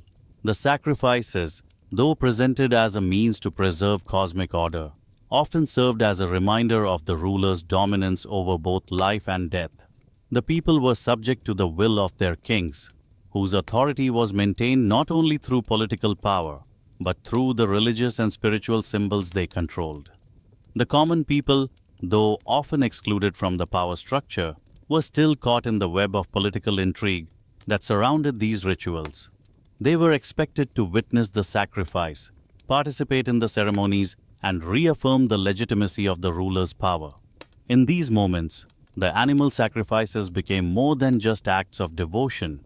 They were acts of dominance, designed to reinforce the ruler's control over both the people and the gods. The animals, powerless in the face of such overwhelming political forces, became the unwilling agents of a much larger agenda, their lives sacrificed for the maintenance of power and stability in the kingdom. Their suffering was not only part of a divine plan, but part of a political game that had far-reaching consequences. As we move into the next chapter, we will explore the relationship of the common people with these rituals. While the kings and rulers used sacrifices to solidify their power and influence, the common people's understanding and participation in these practices were often more complex. For some, the sacrifices were seen as necessary acts of piety, while for others, they were symbols of oppression and control. The shift in the perception of sacrifice among the masses, especially as the ethical implications of these rituals became more apparent, would lead to a deeper examination of the social and political structures that supported them. The impact of these rituals, both spiritual and political, would be felt by all, even those whose voices were not heard in the royal courts. In the royal courts and grand temples, the spectacle of animal sacrifice was a powerful demonstration of divine favor, political dominance, and religious devotion. But beyond the marble walls of the temples, in the fields and villages of ancient India, the sacrifices took on a different meaning. For the common people, the animals chosen for sacrifice were not symbols of divine power or political authority. They were seen primarily as tools, necessary instruments to ensure religious and social stability. These animals, often raised by the very hands of the people who would later witness their deaths, became the bridge between their lives and the divine. However, the relationship between the animals and the common folk was complex, marked by both reverence and helplessness. In rural communities, animal sacrifices were not simply rituals to appease the gods. They were deeply ingrained in the social fabric, serving as essential components of religious festivals, seasonal celebrations, and local ceremonies. Whether it was the sacrifice of a goat to ensure a good harvest, or the ritual slaughter of a bull during a festival to honor a local deity, animals were frequently offered as part of the village's shared religious obligations. For many villagers, these sacrifices were not questioned. They were seen as necessary acts of devotion that helped maintain the balance between the human world and the divine. The sacrifices, though often distant from the philosophical debates taking place in royal courts, were understood as ways to ensure the protection, fertility, and prosperity of the community. Yet, even as the common folk participated in or witnessed these sacrifices, there was a sense of powerlessness that pervaded their understanding of the rituals. Most did not have a say in which animals were chosen, nor did they have the power to question the necessity of these rituals. The animals, often ones that had been raised by the same people who would later partake in the ceremony, were regarded as offerings to the gods, yet their suffering was largely ignored. The process of sacrifice, while deeply spiritual for some, was also an act of submission to a greater divine order, one that the common people felt they had little control over. It was a world where participation in the rituals often meant a deep acceptance of the status quo, a passive acknowledgement that these sacrifices were part of the larger system they had little ability to change. In many cases, the fear and reverence surrounding animal sacrifice were not just spiritual. They were also deeply tied to the social hierarchies of the time. The villagers understood that sacrifices were often tied to the political and religious leadership of their kingdom. And while they might not have questioned the practice, they often feared the consequences of not adhering to it. In these communities, the religious and social stability depended on maintaining the customs passed down through generations, no matter the personal or moral cost. The idea that the gods demanded these sacrifices for the welfare of the village was accepted as a given. However, this belief often led to a sense of helplessness. The common folk, having no control over the rituals, could do little but witness the ceremony unfold, often without the opportunity to voice their concerns or discomfort. For many in rural India, the animals that were sacrificed became a symbol of something much larger than themselves, tools through which the divine could be appeased or prosperity could be assured. The animals were, in a sense, the intermediaries between the common people and the divine, their lives given up so that others might be blessed. They represented the unseen, unacknowledged labor that went into sustaining the spiritual and material well-being of the community. This role made the animals' lives and deaths even more tragic, as they were caught between their status as sacred beings and their eventual role as mere offerings. As time went on, however, this relationship between the common people and animal sacrifice began to shift. The influence of Buddhist and Jain philosophies, with their emphasis on ahimsa, non-violence, began to filter into rural areas, changing the way people viewed the sacredness of life. While the practice of animal sacrifice remained strong in many regions, especially in the royal courts and temples, the moral and ethical implications of these rituals began to surface in everyday life. The rise of these non-violent philosophies prompted some villagers to question the necessity of slaughtering animals for religious reasons. These new ideas began to challenge long-held beliefs about the nature of sacrifice and the role of animals in religious practice. The introduction of these compassionate teachings began to shift how some people viewed the sacrifice of animals. As the concept of ahimsa spread, it gradually started to alter the perceptions of the common folk, especially those who began to see the suffering of animals as incompatible with their growing belief in the sanctity of all life. Even in rural communities, the idea that one could honor the gods without causing harm took root, and slowly but surely, the practice of sacrificing animals began to face scrutiny. For many villagers, however, this change was not immediate. The old ways had been entrenched in the social and religious structure for centuries, and the transition to more peaceful forms of worship would not happen overnight. The rising moral and ethical questions surrounding animal sacrifice would eventually lead to significant changes in religious practices in rural India. These changes, however, were not without resistance.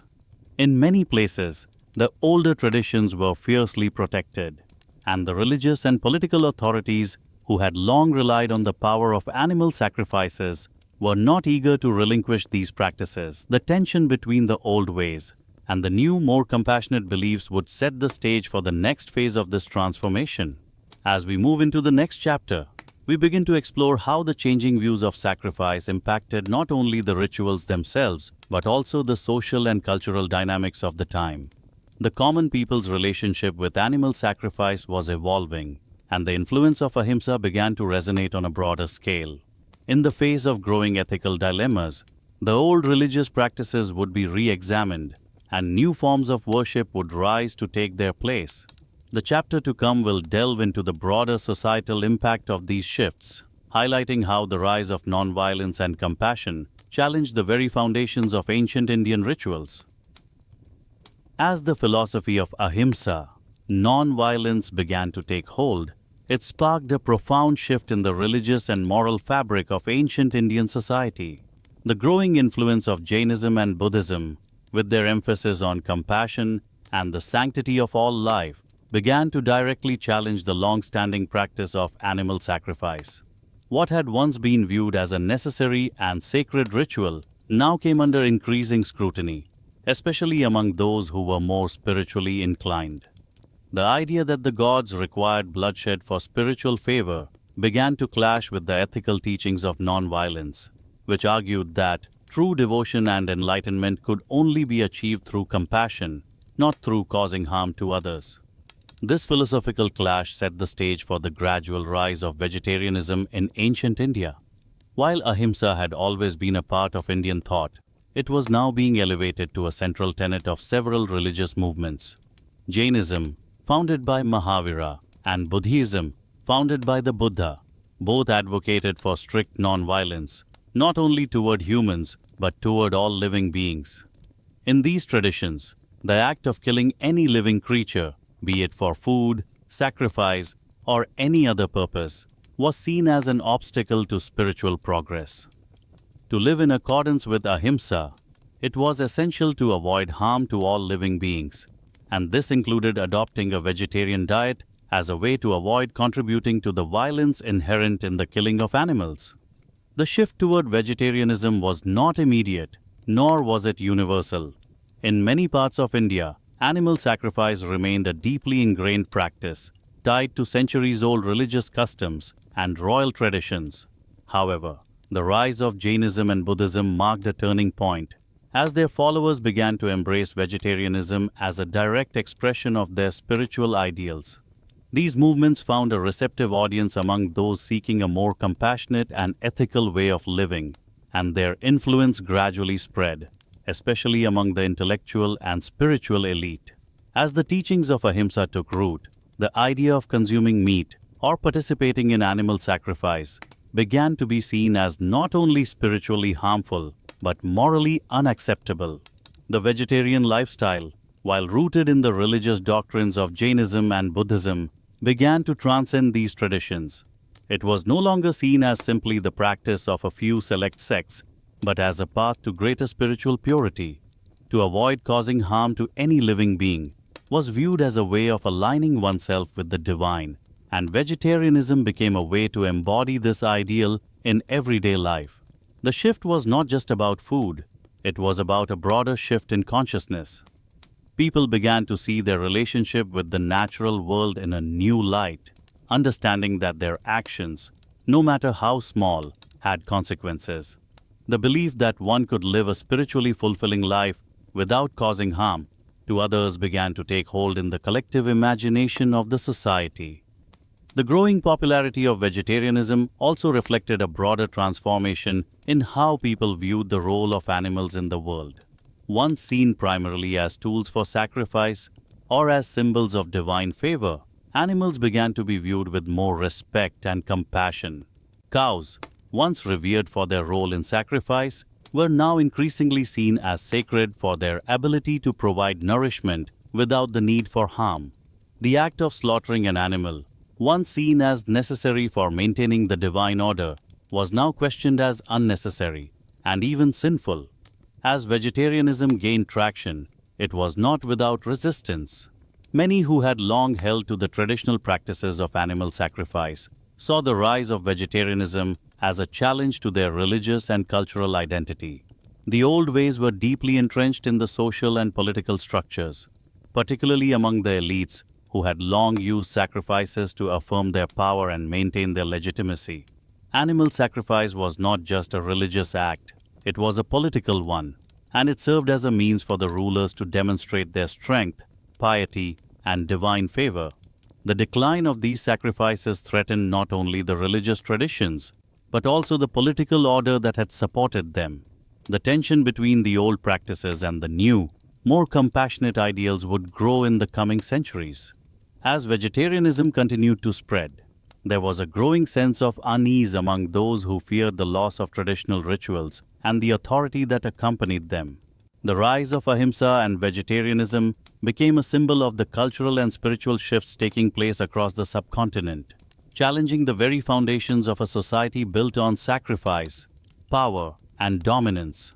The common people, many of whom had participated in or accepted the practice of animal sacrifice as part of their daily lives, were now being asked to reconsider their deeply held beliefs. As we look at the larger implications of this shift, it becomes clear that vegetarianism was not simply a dietary choice. It was a spiritual and philosophical revolution. It was part of a larger movement toward a more compassionate, ethical way of living, one that rejected violence and embraced the sanctity of all life. And yet, as the transition away from animal sacrifice took hold, it was not without significant resistance from the established powers. The social, political, and religious structures that had supported animal sacrifice for centuries were not easily dismantled. In the next chapter, we will explore the societal pushback against the rise of vegetarianism and the growing influence of non-violence. The transformation in dietary practices and spiritual life was not a smooth or immediate one, and the forces of tradition would continue to hold sway for some time. The transition from sacrifice to reverence would be met with challenges, both from those who clung to the old ways and from those who felt the weight of history and tradition pressing down on their moral choices. The rise of vegetarianism was not just a change in how people ate, it was a profound shift in the very soul of Indian society. As the winds of change swept through ancient India, there arose a growing undercurrent of resistance to the centuries-old practice of animal sacrifice.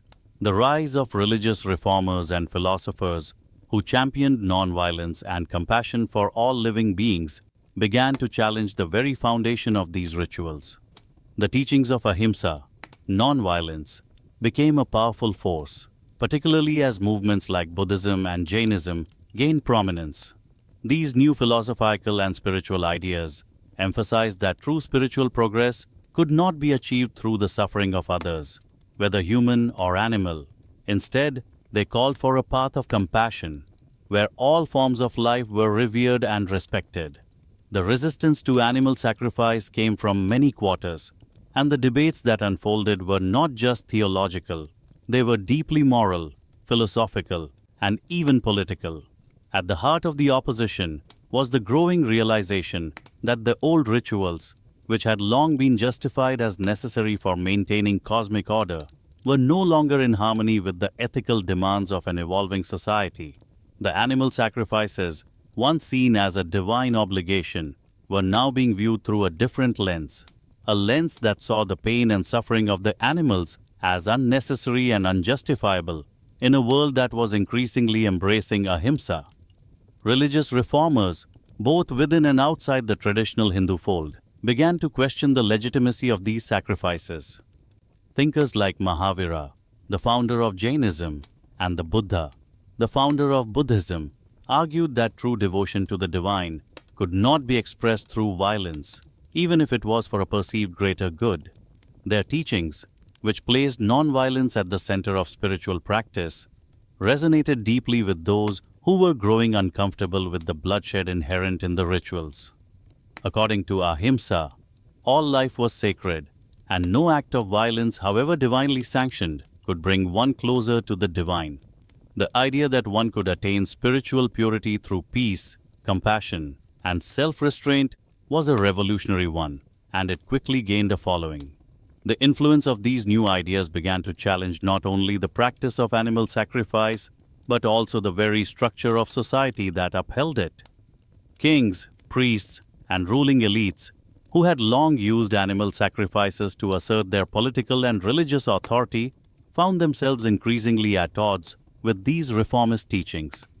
The Ashwamedha and other royal sacrifices, which had once been symbols of divine right and power, now seemed to many as barbaric relics of a past that no longer fit with the moral values of the time.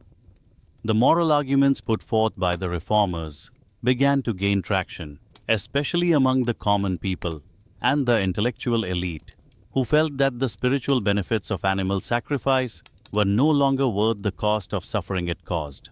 However, this shift was not without resistance. Many traditionalists, particularly those who had long upheld the rituals of sacrifice as sacred, fought back against these new ideas. The priestly class, whose power and influence were deeply tied to the continuation of these rituals, was especially vocal in its defense of sacrifice. For them, the act of sacrifice was not just a matter of tradition, it was an essential part of maintaining cosmic order. They believed that the gods required these sacrifices to sustain the universe and bring prosperity to the land. The challenge posed by the rise of ahimsa and the questioning of animal sacrifice threatened not only their spiritual practices, but also their social and political power. In royal courts, the debate over sacrifice became more than a religious issue. It became a political one. Kings, who had once used sacrifice to affirm their divine right to rule, now had to contend with the moral and spiritual arguments that undermined these practices. Some rulers, particularly those influenced by Buddhist and Jain philosophies, began to question the legitimacy of animal sacrifice in their kingdoms. They saw the growing moral objections to the practice as an opportunity to align themselves with the rising tides of compassion and peace, while others clung to the belief that the sacrifices were an essential part of their role as divinely ordained rulers. For the common people, the situation was more complex. While many had participated in or witnessed animal sacrifices, without question, the rise of nonviolence began to stir a sense of discomfort. The once unquestioned necessity of sacrifice now seemed harder to justify, especially for those who had begun to embrace the ethical teachings of Buddhism and Jainism. The growing popularity of vegetarianism, tied directly to the ideals of non-violence, began to influence people's dietary habits and spiritual practices. Villages that had once offered animals as part of religious ceremonies now began to adopt more symbolic forms of worship. Fruits, flowers, and other non-violent offerings became the norm, as more and more people chose to follow the teachings of ahimsa in their everyday lives. Despite the growing movement against animal sacrifice, the old rituals were not easily abandoned. They were deeply embedded in the cultural and religious practices of the time, and the transition away from them was slow and met with resistance. The royal courts, the priestly classes, and many in the population remained reluctant to let go of the power and significance that sacrifices held. The political and social dynamics of ancient India were so intricately tied to the practice of sacrifice that a complete shift would take time. As we move into the next chapter, the tension between the rise of non-violence and the traditional practices of sacrifice comes into sharper focus. The moral and spiritual arguments put forth by reformers would continue to challenge the foundations of animal sacrifice, but the resistance from those who upheld the rituals would not fade easily. The conflict over sacrifice would come to define the spiritual landscape of ancient India, as the battle between compassion and tradition played out in the hearts and minds of the people. The clash of these ideologies would ultimately shape the course of religious and social life in the centuries to come. As the philosophical landscape of ancient India shifted, so too did the internal debates within Hinduism. The rise of reformist movements such as Buddhism and Jainism, with their unwavering commitment to non-violence, posed a significant challenge to the traditional practices of animal sacrifice that had been central to Hindu rituals for centuries. These newer, more compassionate teachings began to infiltrate the spiritual consciousness of the time, leading to a deep internal conflict within Hinduism itself. The old ways, steeped in centuries of tradition, were increasingly called into question by those advocating for a path of peace, kindness, and respect for all living beings. The internal battle within Hinduism was not an easy one. On one hand, there was the ancient and revered practice of sacrifice, seen as a vital part of maintaining cosmic order and divine favor. The scriptures, including the Vedas and the Upanishads, had long outlined the importance of animal sacrifice, positioning it as an essential ritual for sustaining the universe and ensuring prosperity. Priests and kings alike believed that these sacrifices were the key to appeasing the gods and securing blessings for the community.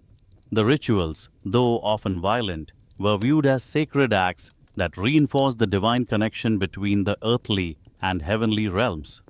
On the other hand, the rise of ahimsa, the principle of non-violence, offered an alternative vision of spiritual practice. Buddhism and Jainism were not merely religions. They were revolutionary philosophies that upended long-held beliefs about the nature of sacrifice. For these movements, the sanctity of life was paramount, and the suffering caused by animal sacrifice was viewed as both ethically and spiritually unacceptable.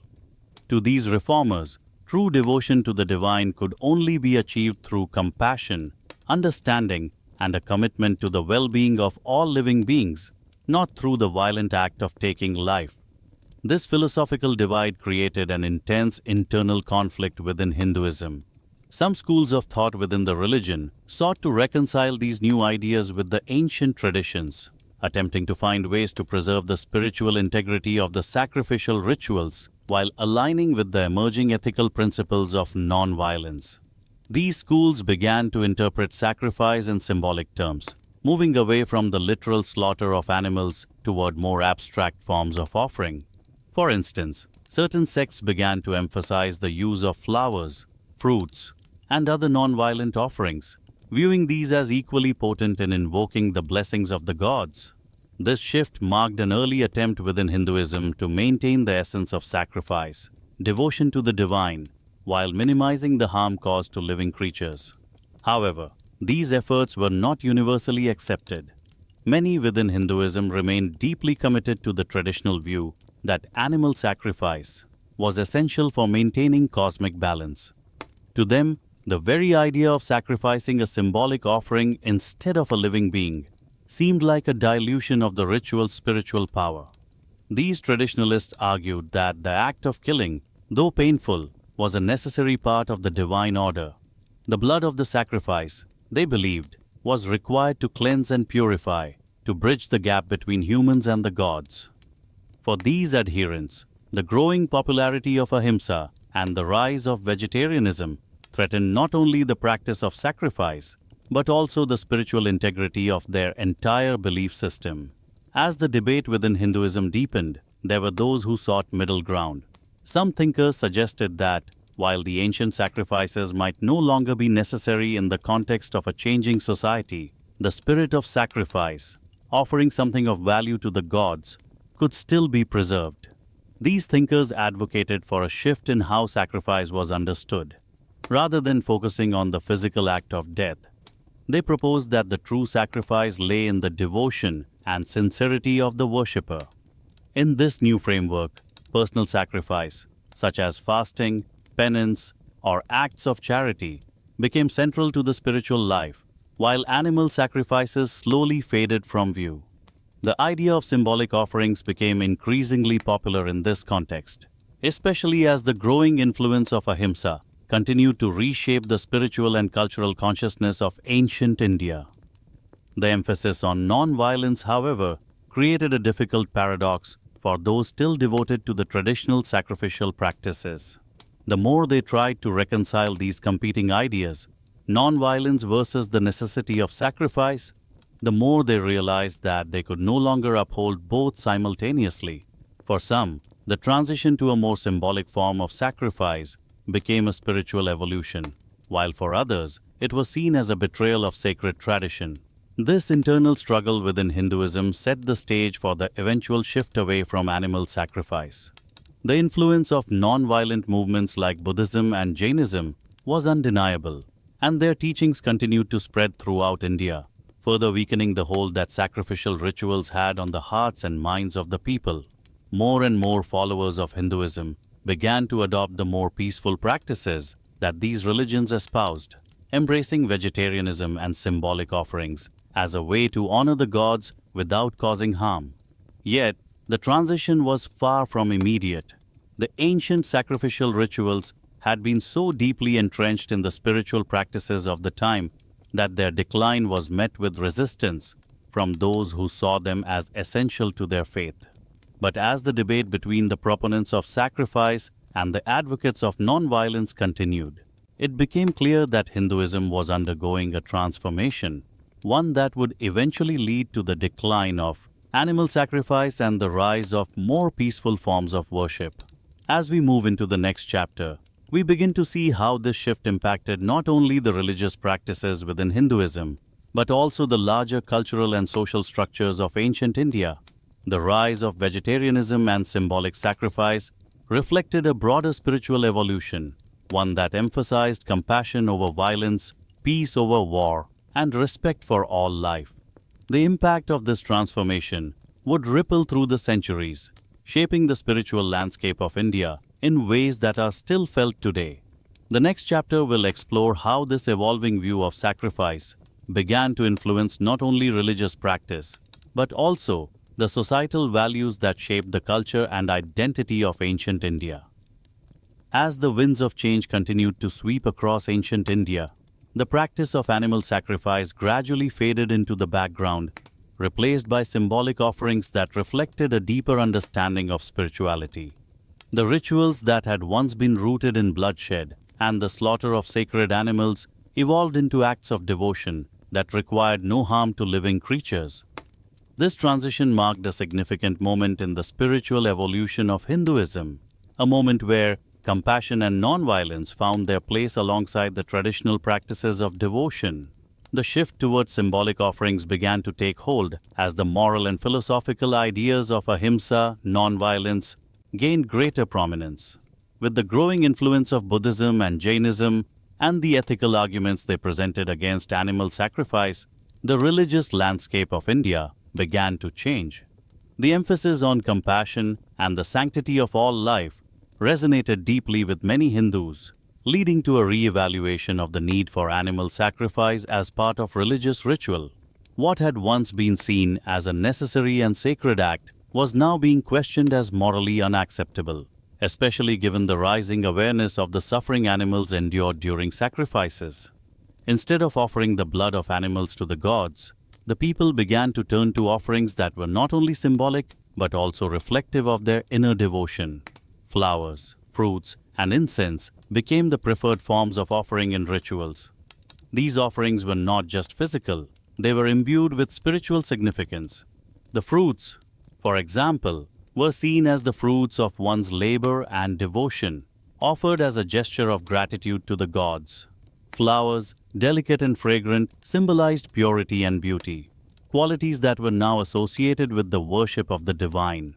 Incense, with its fragrant smoke rising to the heavens, was seen as a symbol of the soul's ascent toward the divine, a way to offer one's spirit without causing harm.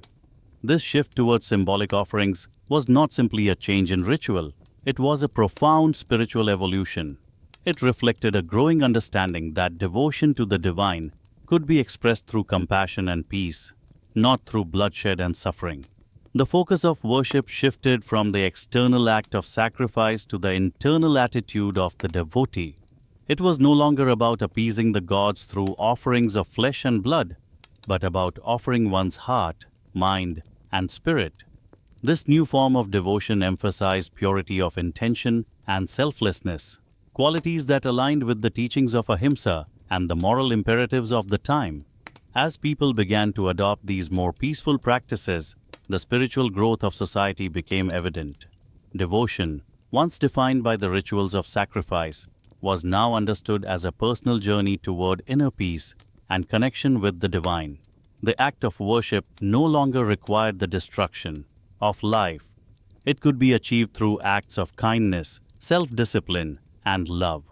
The transformation of sacrifice from a physical act to a symbolic one mirrored the broader changes taking place within Hindu thought and practice.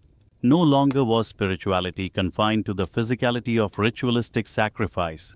It had transcended to a more introspective and compassionate understanding of the divine. The practice of animal sacrifice gradually began to fade as the new forms of devotion gained ground. The rise of symbolic offerings was part of a larger movement away from violent rituals and toward a more peaceful, compassionate path. While animal sacrifices did not disappear overnight, their prominence diminished, especially as the ethical and philosophical arguments against them became more compelling. The decline of animal sacrifice marked the end of an era in Hinduism, one that had been dominated by the belief that only through bloodshed could true devotion be achieved.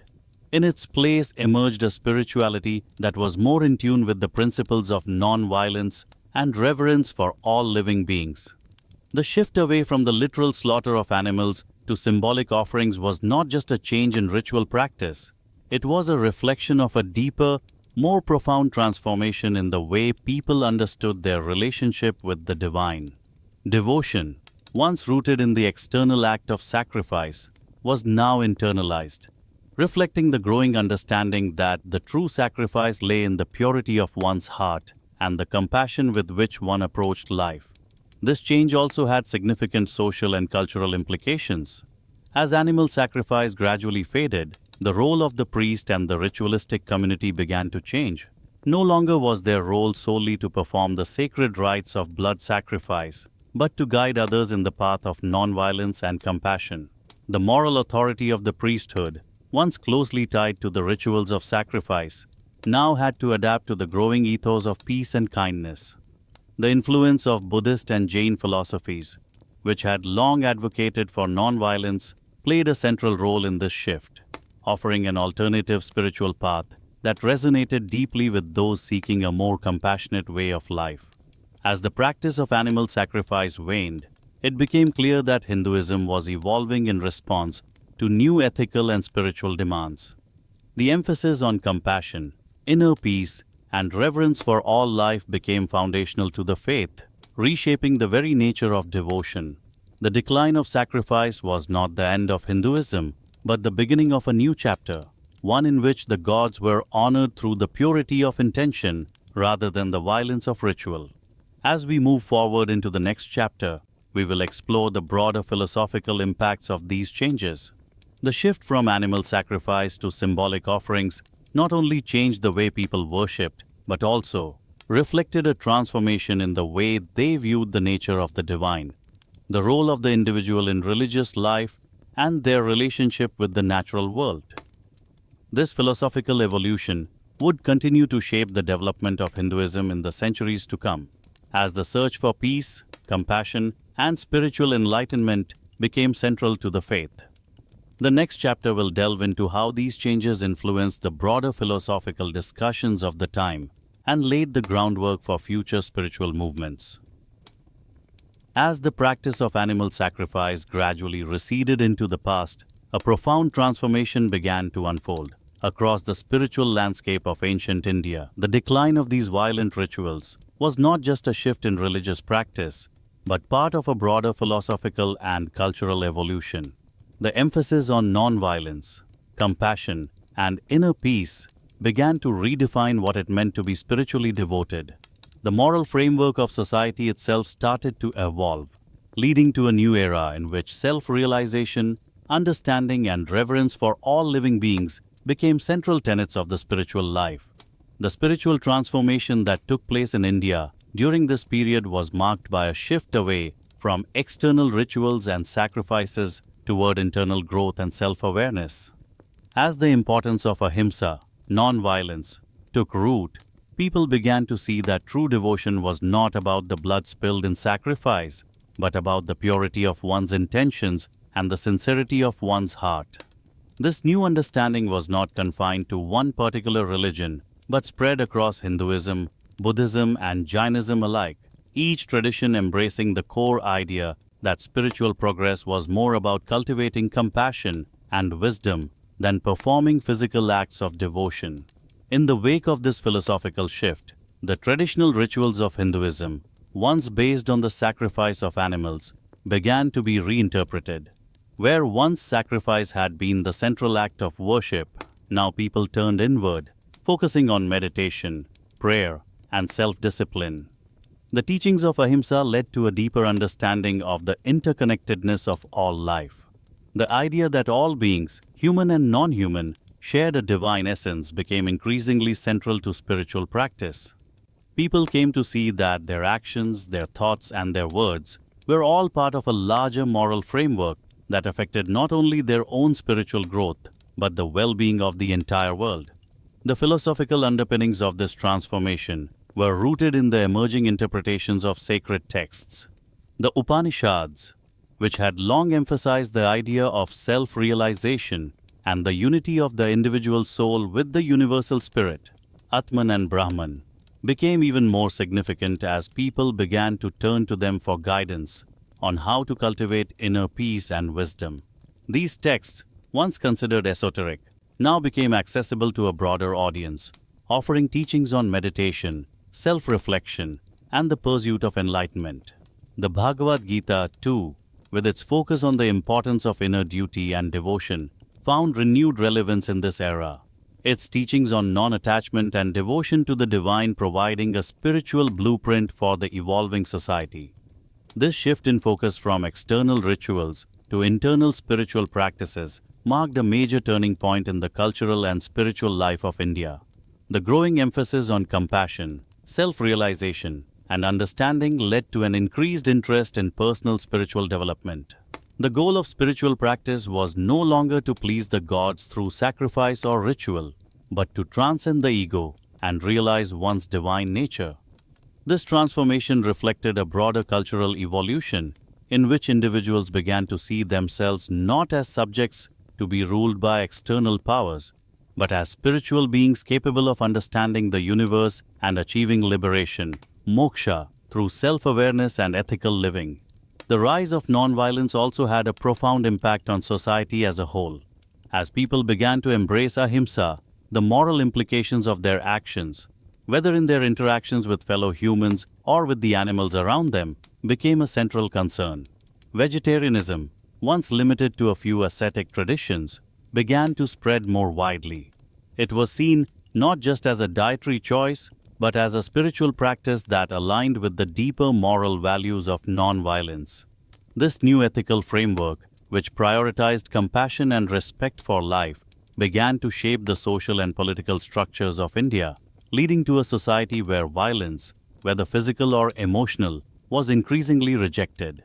At the same time, this transformation led to a flowering of new spiritual ideas and practices. As the old ways of ritual sacrifice were questioned, new forms of worship emerged, emphasizing personal devotion, meditation, and philosophical inquiry. Temples became places not only for communal rituals, but also for personal reflection and self-realization. The emphasis on bhakti, devotion, grew, where the relationship with the divine was seen as one of love and surrender, rather than one of appeasement through blood offerings. This shift in worship allowed for a more intimate and personal connection with the divine, one that transcended the need for external rituals. As this new spiritual understanding took hold, the old ways of thinking about the divine began to shift as well. The gods, once seen as demanding offerings and sacrifices to secure their favor, were now viewed as more accessible, with a focus on love, devotion, and understanding. The idea that divine favor could be earned through compassion, humility, and wisdom resonated deeply with the evolving spiritual consciousness of the time. The gods were no longer seen as distant, wrathful figures requiring appeasement, but as benevolent beings who desired a personal relationship with their followers. This spiritual renaissance, rooted in compassion, non-violence, and self-realization, was not just a rejection of the past, but a transformation of it. Hinduism, Buddhism, and Jainism all underwent significant internal changes as they adapted to these new philosophical ideals. What emerged was a more introspective and compassionate form of spirituality, one that sought to transcend the external and reach inward, to connect with the divine through love, peace, and wisdom. As we move forward into the next chapter, we will examine the role of the reformers who guided this spiritual transformation. The thinkers, saints, and leaders who embraced ahimsa and sought to integrate these values into their religious practices played a pivotal role in shaping the spiritual landscape of India. Their teachings would lay the foundation for the further development of spiritual and moral thought in India, as well as influence the broader cultural shifts that would continue to define the subcontinent for centuries to come. The spiritual transformation was only beginning, and the next chapter will explore how these reformers led the way toward a new era of spiritual enlightenment. As Hinduism grappled with its evolving spiritual identity, the voices of reformers emerged, guiding the religion away from its ritualistic past toward a more introspective, compassionate future.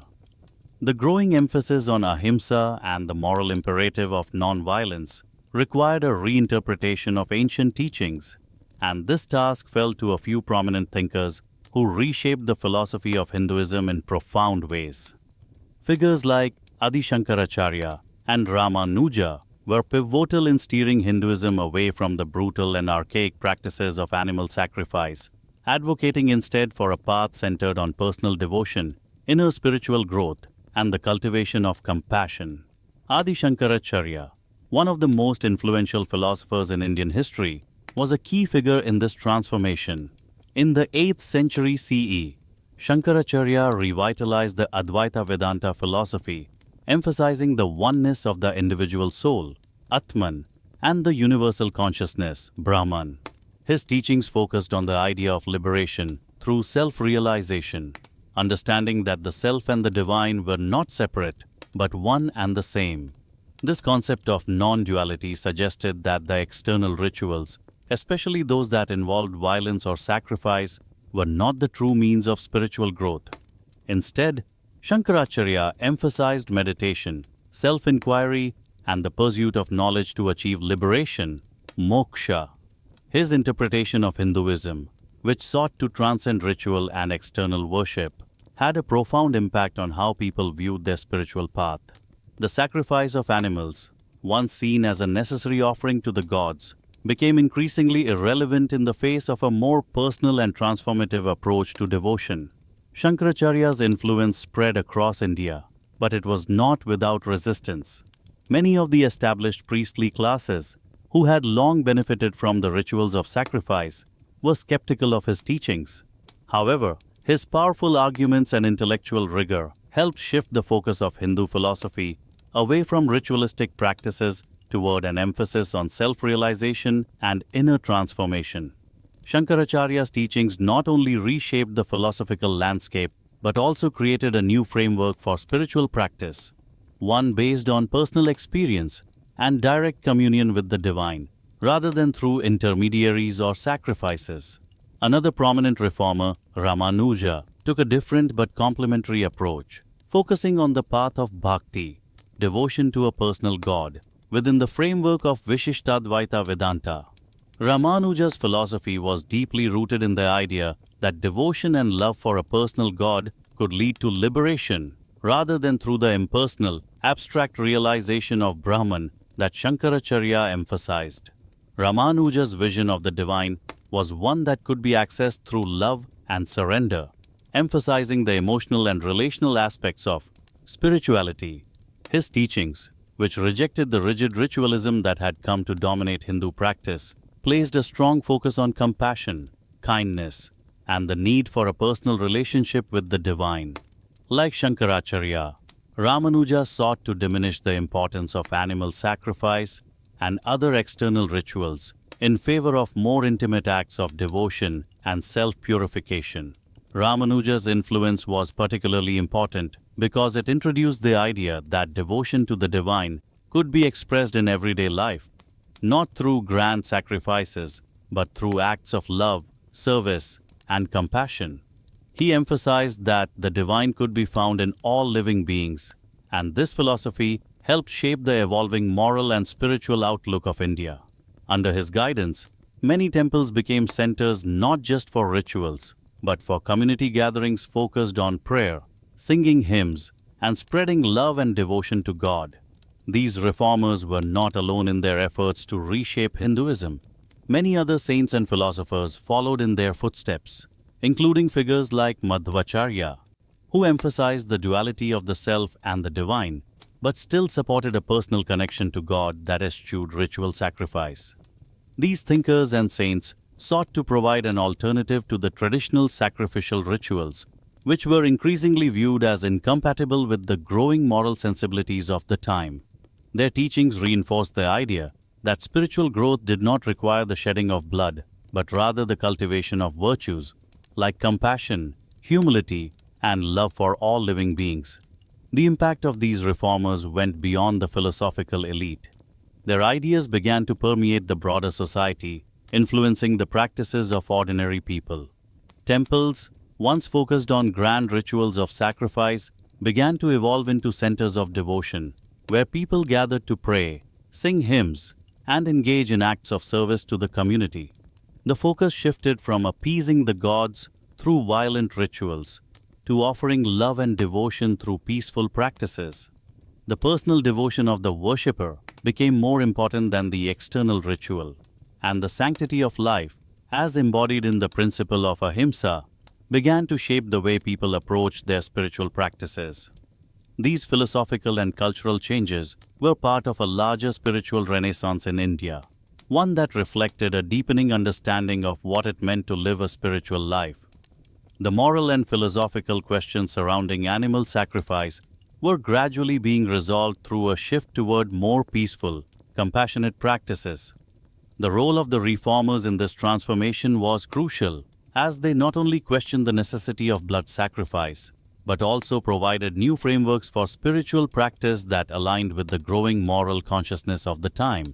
As we move into the next chapter, we will see how the influence of these reformers spread to the general populace. Their teachings began to permeate every level of society, from the intellectual elite to the common folk. The rejection of animal sacrifice and the embrace of compassion and devotion reshaped Hinduism, leading to the rise of a more peaceful and introspective form of spirituality that would continue to define the religion for centuries to come. The spiritual transformation that these reformers helped to catalyze would continue to reverberate across India, changing not only the way people worshipped, but the way they understood themselves and their relationship to the divine. The teachings of compassion and non-violence that emerged in ancient India have had a lasting and profound impact on the modern world, reverberating through ethical debates, spiritual practices, and cultural movements that continue to shape global thought today. The shift away from the ritualistic sacrifices of animals, grounded in the evolving philosophy of ahimsa, non-violence, set the foundation for modern ethical frameworks concerning animal welfare, vegetarianism, and animal rights.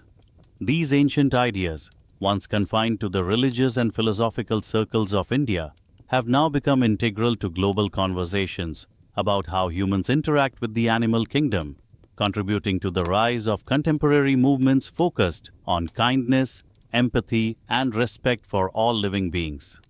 In ancient India, the rise of ahimsa was a transformative spiritual development.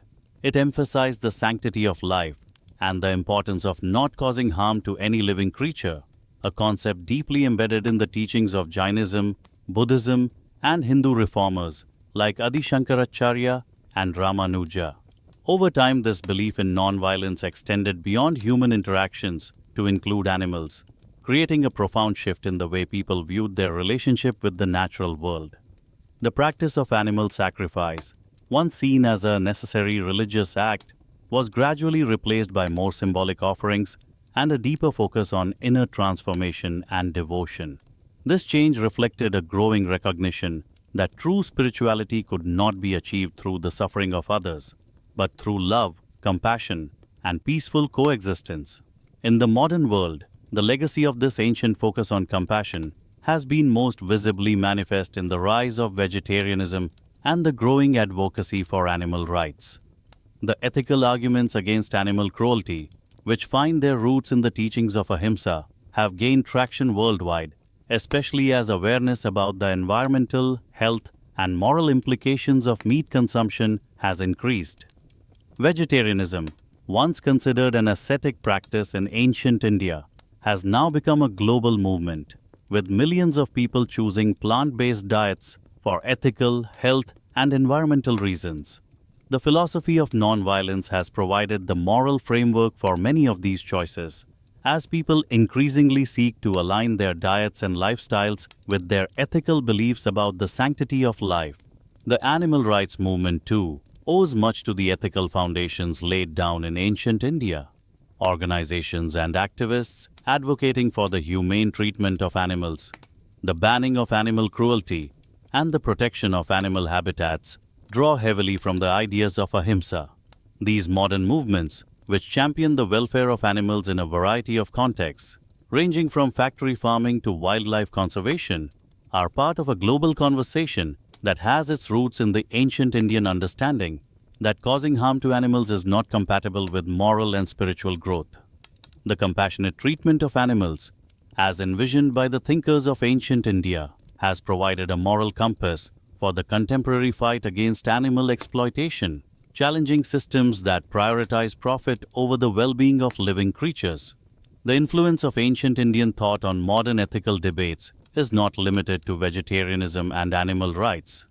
The ideas of compassion, non-violence, and respect for all forms of life have also contributed to a broader shift in how we understand the environment and our place within it. Environmentalism, too, has been deeply informed by the principle of ahimsa, as it calls for a respectful and sustainable relationship with the earth and its ecosystems. The growing concern about climate change, deforestation, and the loss of biodiversity echoes ancient Indian philosophies that emphasize the interconnectedness of all life and the moral obligation to live in harmony with nature. The reverence for all living beings that was central to Hindu, Buddhist, and Jain traditions has paved the way for modern ecological movements that stress the need to protect the planet and its inhabitants, not just for human benefit, but for the well-being of all life forms. This spiritual legacy extends beyond the realm of ethics and into the domain of global religious and philosophical thought. The concept of ahimsa and the principles of non-violence and compassion have influenced a wide range of religious traditions, including Christianity, Islam, and even secular humanism. The modern concept of human rights, which emphasizes dignity, equality, and freedom from harm, is deeply intertwined with the values of ahimsa, as it seeks to ensure that all beings, human and animal, are treated with respect and compassion. Mahatma Gandhi's philosophy of non-violent resistance, which played a pivotal role in India's independence movement, was directly inspired by the teachings of ahimsa and served as a powerful example of how these ancient ideals could be applied in the modern world.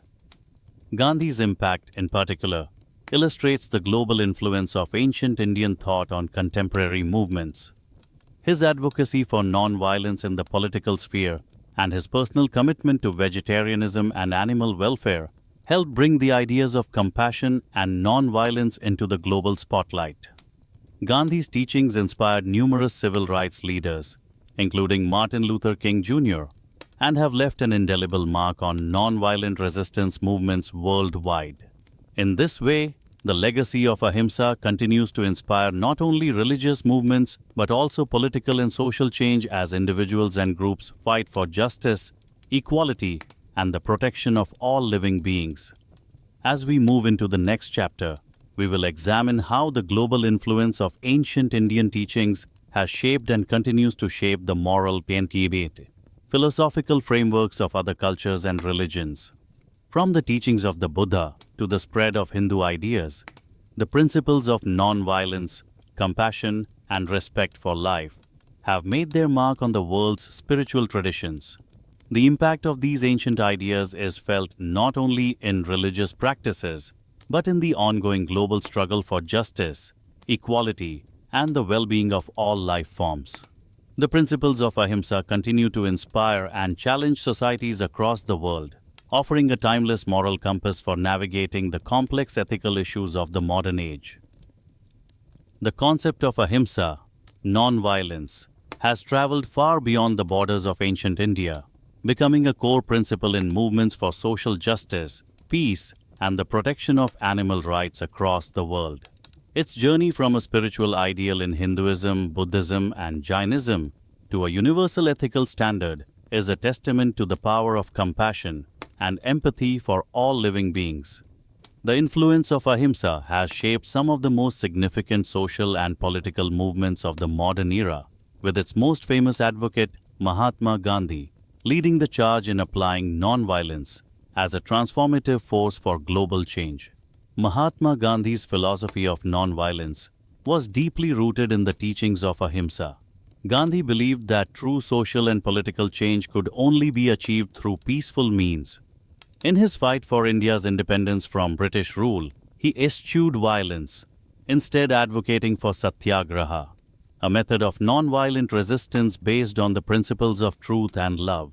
Gandhi's unwavering commitment to non-violence was not only a political strategy, but a profound moral stance, deeply influenced by the ancient Indian teachings of ahimsa. His leadership in the Indian independence movement, grounded in non-violence, became an inspiration for global struggles against oppression and injustice.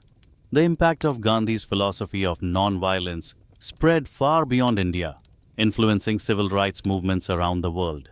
One of the most notable figures inspired by Gandhi was Dr. Martin Luther King Jr., whose leadership in the American civil rights movement was shaped by the principles of non-violence. Dr. King, like Gandhi, believed that peace and love were the most powerful forces for achieving justice and equality. His adoption of ahimsa in his fight against racial segregation and discrimination in the United States became a beacon of hope for oppressed people everywhere. Gandhi's teachings provided the moral foundation for King's famous "I Have a Dream" speech, which articulated a vision of a world where all people, regardless of race, could live in peace and harmony. Gandhi's influence did not stop with political leaders. His ideas also reached social justice movements worldwide. In the United States, ahimsa became a guiding principle for activists fighting for labor rights, gender equality, and the rights of indigenous peoples. The principle of non-violence, coupled with the idea of empathy for all beings, became a moral force that transcended cultural and national boundaries. This global appeal of ahimsa stemmed from its universality. It offered a way for people of different backgrounds and beliefs to come together in their shared commitment to compassion, justice, and peace. In the realm of animal rights, ahimsa has had an especially profound impact.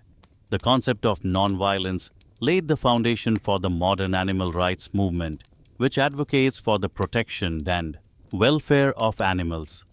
Just as ahimsa calls for compassion toward all living beings, animal rights activists today champion the idea that animals, too, deserve to live free from suffering and exploitation.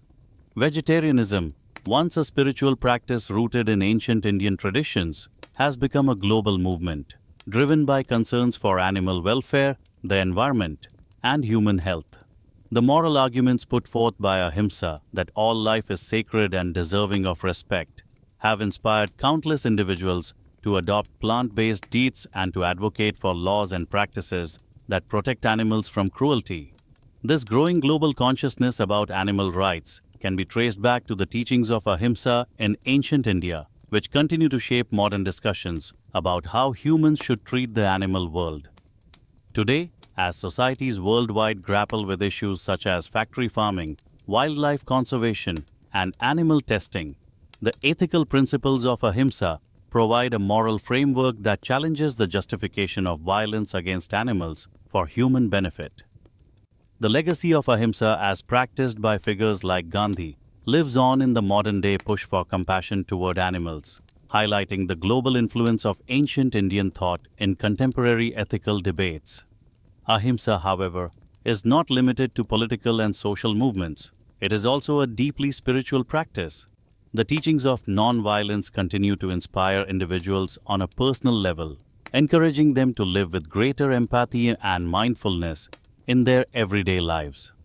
In contemporary spiritual contexts, ahimsa is practiced not only through vegetarianism or animal rights activism, but also in the way individuals engage with others, be it through communication, conflict resolution, or fostering a greater sense of understanding and peace in their communities.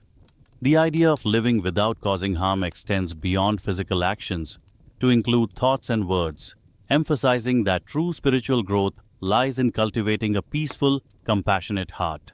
The global spread of ahimsa reflects a deeper spiritual transformation that connects diverse cultures, faiths, and practices. It has become more than just a principle of individual devotion.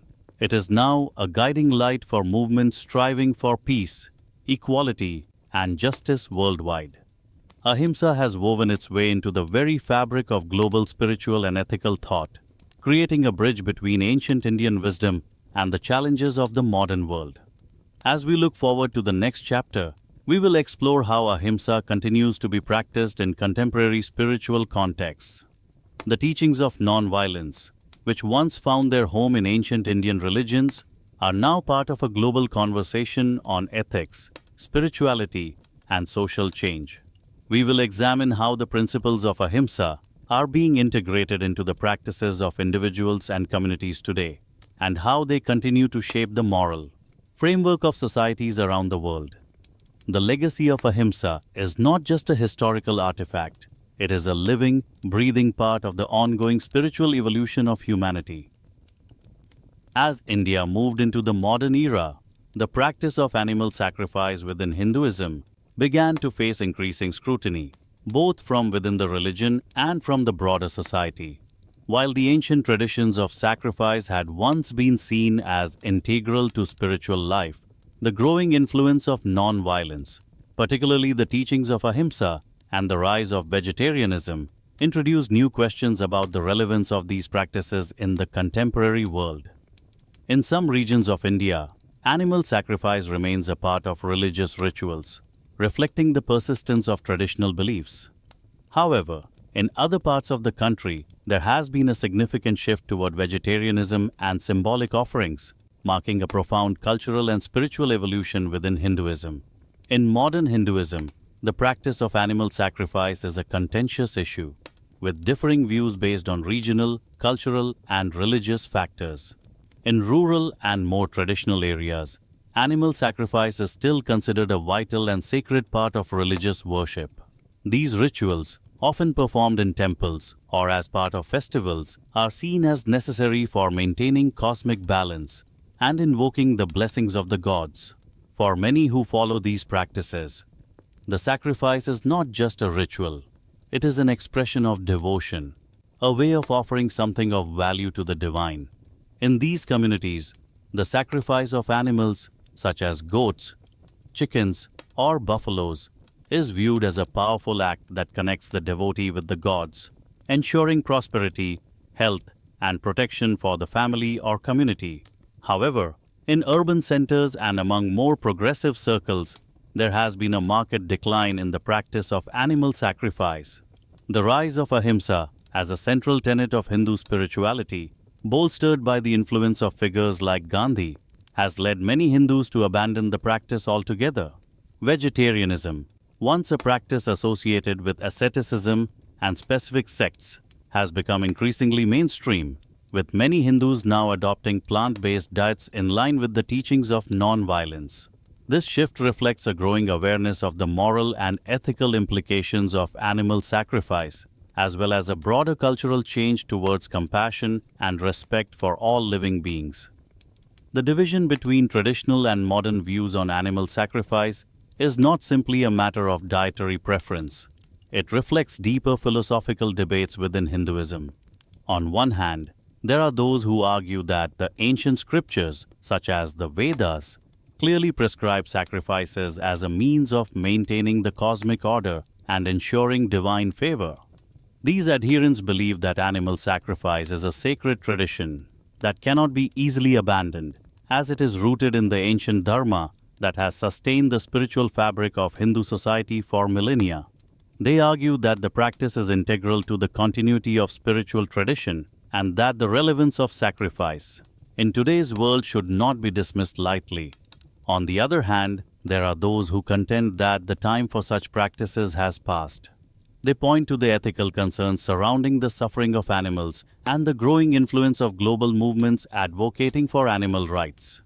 For these Hindus, the ideals of ahimsa and compassion should take precedence over the ritualistic practices that once defined religious devotion. They argue that the true essence of spirituality lies not in external sacrifices, but in the internal transformation of the individual through devotion, self-discipline, and selfless action. In their view, the need for animal sacrifice has been replaced by symbolic offerings such as flowers, fruits, and incense, acts that are spiritually significant without causing harm to living beings. The debates within Hinduism regarding animal sacrifice also intersect with broader social, legal, and cultural changes in India. As the country modernizes, there is an increasing awareness of animal rights, environmental concerns, and the ethical implications of food production. Vegetarianism has gained significant popularity, not just as a spiritual practice, but as a lifestyle choice that reflects concerns for health, ecology, and animal welfare. The rise of plant-based diets, veganism, and ethical consumerism is part of a larger global shift towards more compassionate and sustainable ways of living. In India, these movements have gained considerable traction, with many temples and spiritual leaders embracing the non-violent path and encouraging their followers to adopt vegetarianism as part of their devotion. In response to these evolving ethical concerns, the Indian legal system has also begun to address the practice of animal sacrifice. Laws have been enacted in certain states to regulate or prohibit the slaughter of animals in religious ceremonies, reflecting the changing attitudes toward animal welfare and religious practices. While the regulation of animal sacrifice remains a sensitive and contentious issue, the growing support for animal rights and non-violence has led to greater scrutiny of traditional practices that involve harm to animals. However, despite the legal and cultural shifts, the debate over animal sacrifice is far from settled. The practice continues to be defended by some religious and cultural groups who argue that it is an essential part of their spiritual tradition. In some regions, efforts to ban or restrict animal sacrifice have met with resistance, with proponents of the practice claiming that it is a vital expression of religious freedom and cultural identity. For many, the ritualistic slaughter of animals remains an important aspect of their devotion to the gods, and they resist any attempt to alter these deeply rooted traditions. As we move into the next chapter, we will explore how these debates surrounding animal sacrifice in modern Hinduism intersect with the evolving legal and cultural landscape of India. The growing influence of animal rights movements, the increasing adoption of vegetarianism, and the changing role of religion in public life have all contributed to a complex and ongoing conversation about the place of animal sacrifice in contemporary society. The push for more compassionate and ethical practices within Hinduism reflects the broader global movement toward peace, non-violence, and respect for all living beings. And the next chapter will delve deeper into how these ideas continue to shape the future of Hindu practices and beliefs. As India continues to evolve into a more modern and progressive society, the intersection of law, religion, and ethics has come into sharper focus, particularly when it comes to the protection of animals. The rise of the animal rights movement, fueled by growing global awareness of cruelty to animals, has spurred significant legal reforms in India.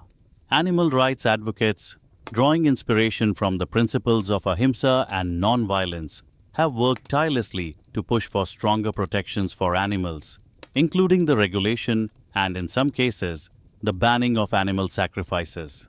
These efforts have led to an evolving legal framework that reflects the changing values of Indian society, but also to significant resistance from traditionalists who argue for the preservation of ancient religious practices.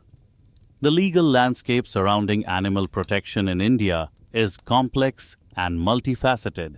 India has long had a history of laws designed to safeguard animals, with early efforts dating back to the British colonial period. However, it was not until the post-independence era that animal protection laws began to take a more central role in Indian legislation. The Indian Constitution, in Article 51A(g), places a duty on citizens to show compassion for living creatures and protect wildlife.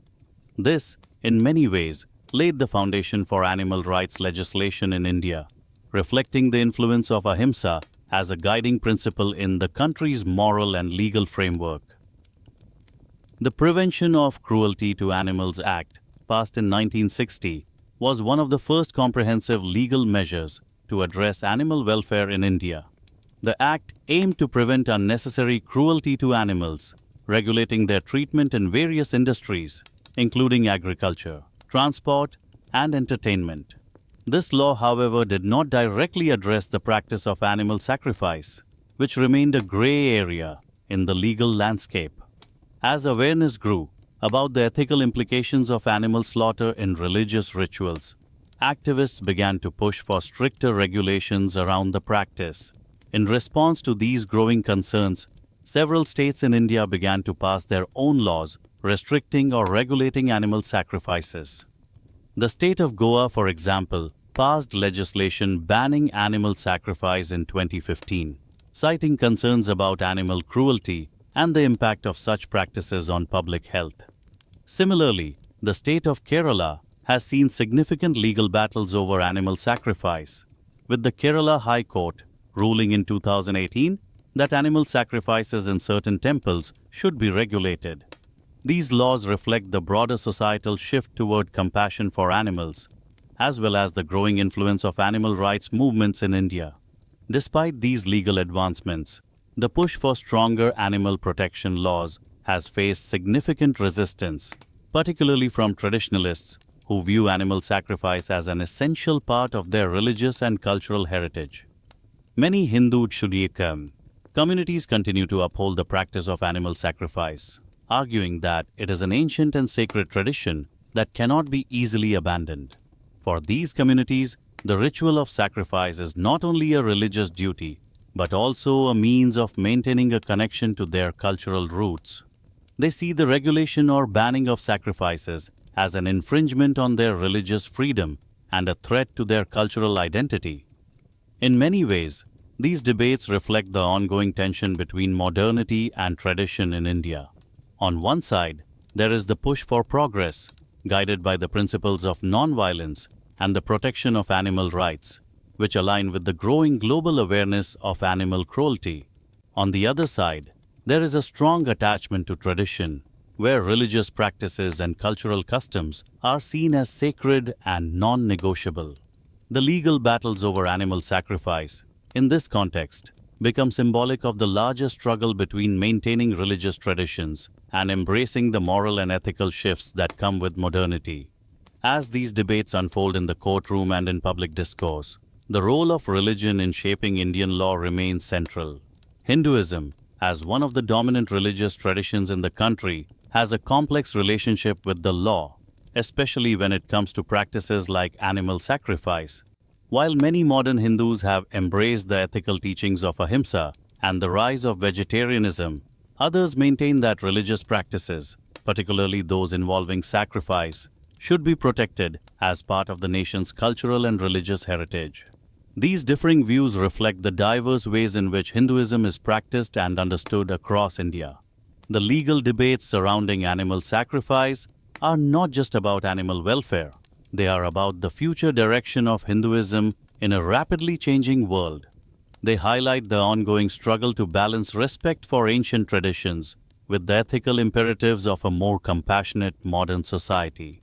As India continues to grapple with the complexities of its religious and cultural identity, these legal battles will likely play a significant role in shaping the future of religious practice and animal protection in the country.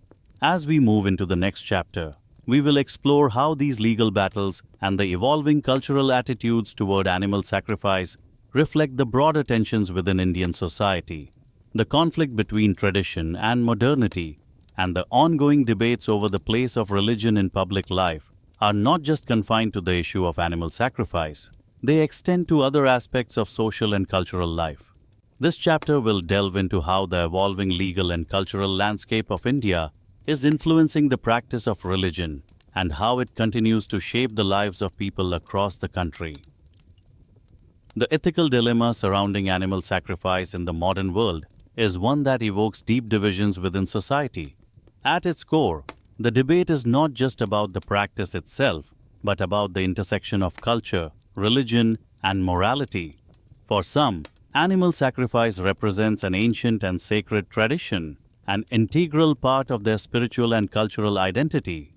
For others, it stands as an indefensible act of cruelty, incompatible with the evolving ethical standards of a compassionate society. The tension between these viewpoints highlights the complexity of reconciling religious practices with the growing recognition of animal rights and welfare. On one side of the debate, those who advocate for the continuation of animal sacrifice argue that the practice is an essential part of their religious and cultural heritage. In many communities, particularly in rural areas of India, animal sacrifice is seen not just as a ritual, but as a deeply meaningful act of devotion, a way of maintaining divine favor and ensuring the prosperity of the community. For these individuals, the sacrificial act is not viewed as cruel, but as a sacred offering to the gods, a necessary part of maintaining the cosmic balance. They argue that the practice has been passed down through generations, shaping the spiritual and cultural identity of their communities, and that it cannot be easily dismissed without a loss of identity and tradition. To these devotees, the moral and ethical objections raised by animal rights activists seem foreign or disconnected from their lived experiences, where sacrifice is woven into the fabric of religious practice. Moreover, many who support animal sacrifice argue that the practice is framed within a broader religious context. They point out that in many Hindu rituals, for example, the act of sacrifice is performed with reverence and ritual precision, and is not seen as an act of unnecessary violence. In this view, the animals are seen as willingly participating in the divine order, their sacrifice facilitating the spiritual and material benefits that the community seeks. The ethical justification is rooted in the belief that the act of sacrifice has divine sanction, and that the life of the animal, offered with devotion, is a small price to pay in return for divine blessings. On the other side of the debate, those advocating for the abolition of animal sacrifice cite the growing understanding of animal sentience and suffering. With advances in animal behavior science and an increasing awareness of the emotional and psychological lives of animals, many people now view the practice of animal sacrifice as an ethically indefensible act. The argument for abolition is rooted in compassion and empathy for animals, asserting that the suffering inflicted on these creatures, regardless of the context, is a violation of their right to life and well-being. As societies increasingly embrace nonviolence and the sanctity of all living beings, animal sacrifice stands in direct contradiction to these values. The growing influence of the animal rights movement has been central to this shift in thinking. Animal rights activists argue that no creature, regardless of its status in religious rituals, should be subjected to pain and death in the name of tradition. They emphasize that the moral compass of society must evolve with our increasing understanding of the world, and that practices that were once culturally accepted must be reassessed in light of contemporary ethical standards. In this context, the continuation of animal sacrifice is seen as a form of cruelty that undermines the compassion and respect for life that modern societies strive to uphold. The ethical dilemma is further complicated by the issue of religious freedom. For many, animal sacrifice is a sacred practice, an expression of their deepest spiritual beliefs and connection to the divine. To outlaw or restrict this practice is seen as an infringement on their religious rights. The tension between religious freedom and animal rights raises difficult questions about the role of the state in regulating religious practices. Should the government intervene in religious rituals when they conflict with modern ethical values? Or should individuals and communities be free to practice their faith without interference? This question becomes especially contentious when religious traditions involving animal sacrifice are deeply ingrained in a community's identity and way of life. At the same time, the increasing focus on animal rights challenges the idea that cultural practices should be preserved at any cost. Just as societies have evolved over time in response to new ethical insights, moving toward the abolition of slavery, for example, or advancing the rights of women and children, there is a growing recognition that some cultural practices must evolve in order to reflect the moral evolution of society. The challenge, therefore, is finding a balance between respecting cultural and religious traditions and promoting ethical practices that prioritize the well-being of all living beings. This debate is not limited to Hinduism or India. Across the world, animal sacrifice continues to spark ethical debates in various religious and cultural contexts. Whether it is the sacrifice of animals in other parts of the world or the rituals involving animal slaughter during religious festivals, the ethical questions surrounding these practices are global in scope. The tension between tradition and modern ethics is a dynamic that plays out across many cultures, raising questions about the nature of spiritual practice, the role of religion in society, and the place of animals in human life. As we move into the next chapter, we will expand the discussion beyond India to examine the broader global context of animal rights. We will explore how the ideas of ahimsa and non-violence have influenced animal welfare movements around the world, and how global shifts in thinking about animal rights have impacted cultural and religious practices. The ongoing ethical debates surrounding animal sacrifice will continue to evolve, but the influence of compassion and non-violence will remain central to shaping the moral framework of societies worldwide. These discussions will help us understand how the ancient teachings of ahimsa continue to resonate in the modern world, and how they are shaping the future of animal welfare and ethical practices across cultures. Animal sacrifice, though deeply rooted in ancient religious and cultural practices, is not unique to India. Across the globe, Many societies have historically engaged in similar rituals, often for reasons ranging from spiritual devotion to political assertion. From ancient Greece and Rome to indigenous communities in Africa and the Americas, the act of offering life to the gods or spirits was a central element of religious and cultural practices. However, as global ethical standards evolve and the influence of animal rights movements grows, the practice of animal sacrifice has come under increasing scrutiny worldwide. Understanding the global perspective on animal sacrifice provides insight into how these rituals have shaped and continue to shape human interactions with animals, as well as the ethical debates surrounding them. In ancient Greece and Rome, animal sacrifice was an essential part of religious observance. Both societies believed that the gods required offerings to maintain favor and ensure the well-being of the state. The Greeks and Romans often performed sacrifices as part of public rituals, particularly during festivals dedicated to gods such as Zeus, Apollo, and Mars. These sacrifices typically involved the slaughter of animals such as bulls, pigs, and sheep, with the meat often shared among the community. The practice was seen as a way to maintain divine favor, with the gods benefiting from the animal sacrifice and the community receiving blessings in return. For the ancient Greeks and Romans, the act of sacrifice was not just about the slaughter of an animal. It was about the communion between humans and the divine. The sacrifice was believed to appease the gods and maintain harmony in the natural world. This connection between sacrifice and the divine order closely mirrored the religious practices of ancient India, where animal sacrifice was also viewed as necessary to uphold cosmic balance. Both cultures shared the belief that through sacrifice, the gods could be honored and the community could prosper. The shared cultural and religious understanding of sacrifice, therefore, served as a foundation for the deep moral and spiritual significance that the act held in these societies.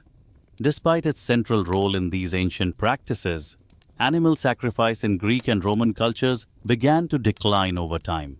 As philosophical ideas about ethics and the treatment of animals evolved, particularly with the rise of Stoicism and later Christianity, the justification for animal sacrifice became increasingly questioned. The Stoics, for example, believed in the rationality and dignity of all beings, and the early Christians, who often rejected pagan rituals, began to see animal sacrifice as unnecessary. The gradual transition away from sacrificial rites in these cultures reflected the broader philosophical shift toward more humane and ethical treatment of animals, a transition that mirrors the evolution of spiritual and paganism, moral thought in ancient India. In contrast to the sacrificial practices of the ancient Mediterranean world, indigenous rituals in Africa and the Americas have also incorporated animal sacrifice, often as a way to honor deities, spirits, or ancestors. In many African traditions, animal sacrifice plays a crucial role in maintaining the balance between the spiritual and physical realms.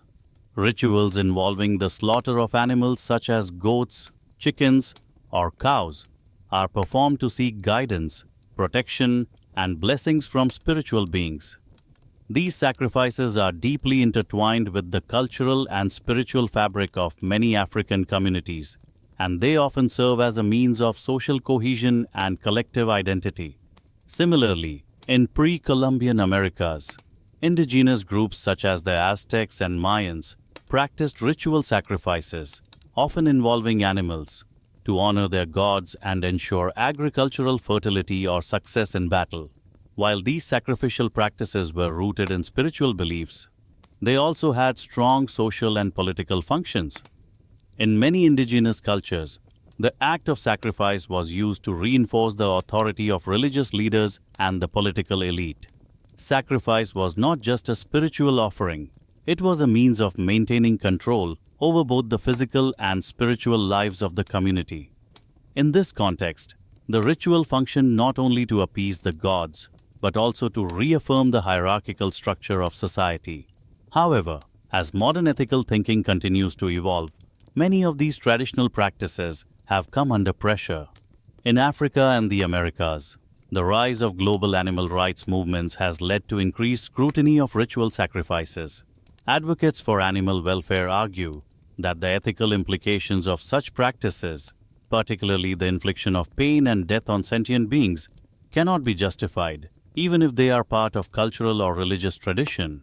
The growing awareness of animal sentience, along with the global spread of ideas about compassion and non-violence, has prompted many societies to re-examine their treatment of animals in ritual contexts.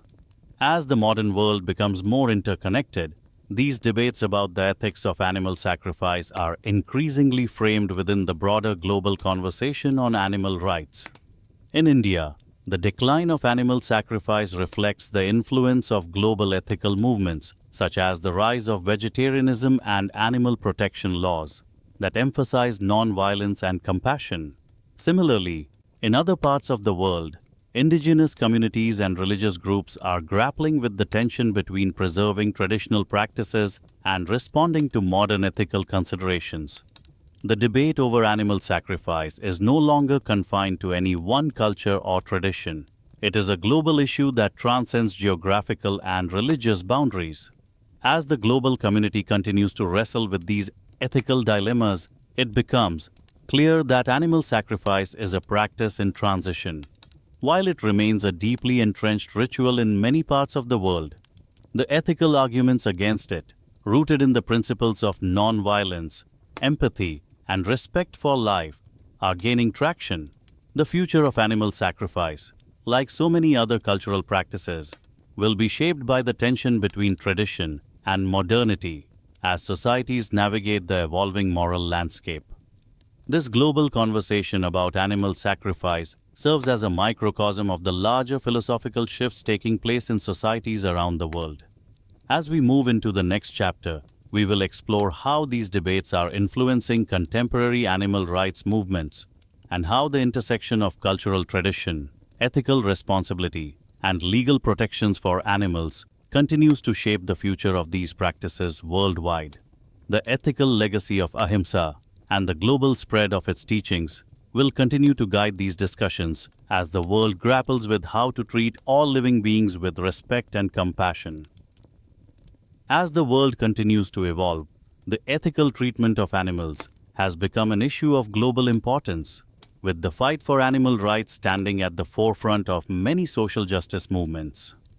The principles of non-violence and compassion, deeply rooted in the ancient teachings of ahimsa, have laid the foundation for a growing global consciousness about the rights of animals. Today, animal rights activists, organizations, and individuals around the world are pushing for a world where the suffering of animals is no longer tolerated and where they are afforded the same ethical considerations as humans. In recent decades, the rise of animal rights movements has brought significant achievements to the forefront of global conversation. Organizations such as PETA, People for the Ethical Treatment of Animals, have played a pivotal role in advocating for animals, raising awareness about their suffering, and pushing for legislative changes that protect animal welfare. PETA's campaigns against factory farming, animal testing, and the use of animals in entertainment have garnered worldwide attention, leading to changes in how animals are treated in various industries. From advocating for vegan diets to protesting against the use of animals in circuses and zoos, PETA and similar organizations have been instrumental in shifting public opinion about how animals should be regarded and treated. One of the most significant changes in recent years has been the growing recognition of animal sentience, the understanding that animals, like humans, are capable of experiencing pain, fear, and suffering. This shift in perspective has been driven by advances in science, particularly in the fields of neuroscience and animal behavior. Research has shown that many animals, from primates to octopuses, possess complex cognitive abilities and emotional responses that were once thought to be exclusive to humans. As society's understanding of animal sentience deepens, so too does the ethical obligation to prevent their suffering. The increasing awareness of animal sentience has led to a growing demand for legislation that better protects animals. Countries around the world are beginning to enact laws that recognize animals as sentient beings, not mere property.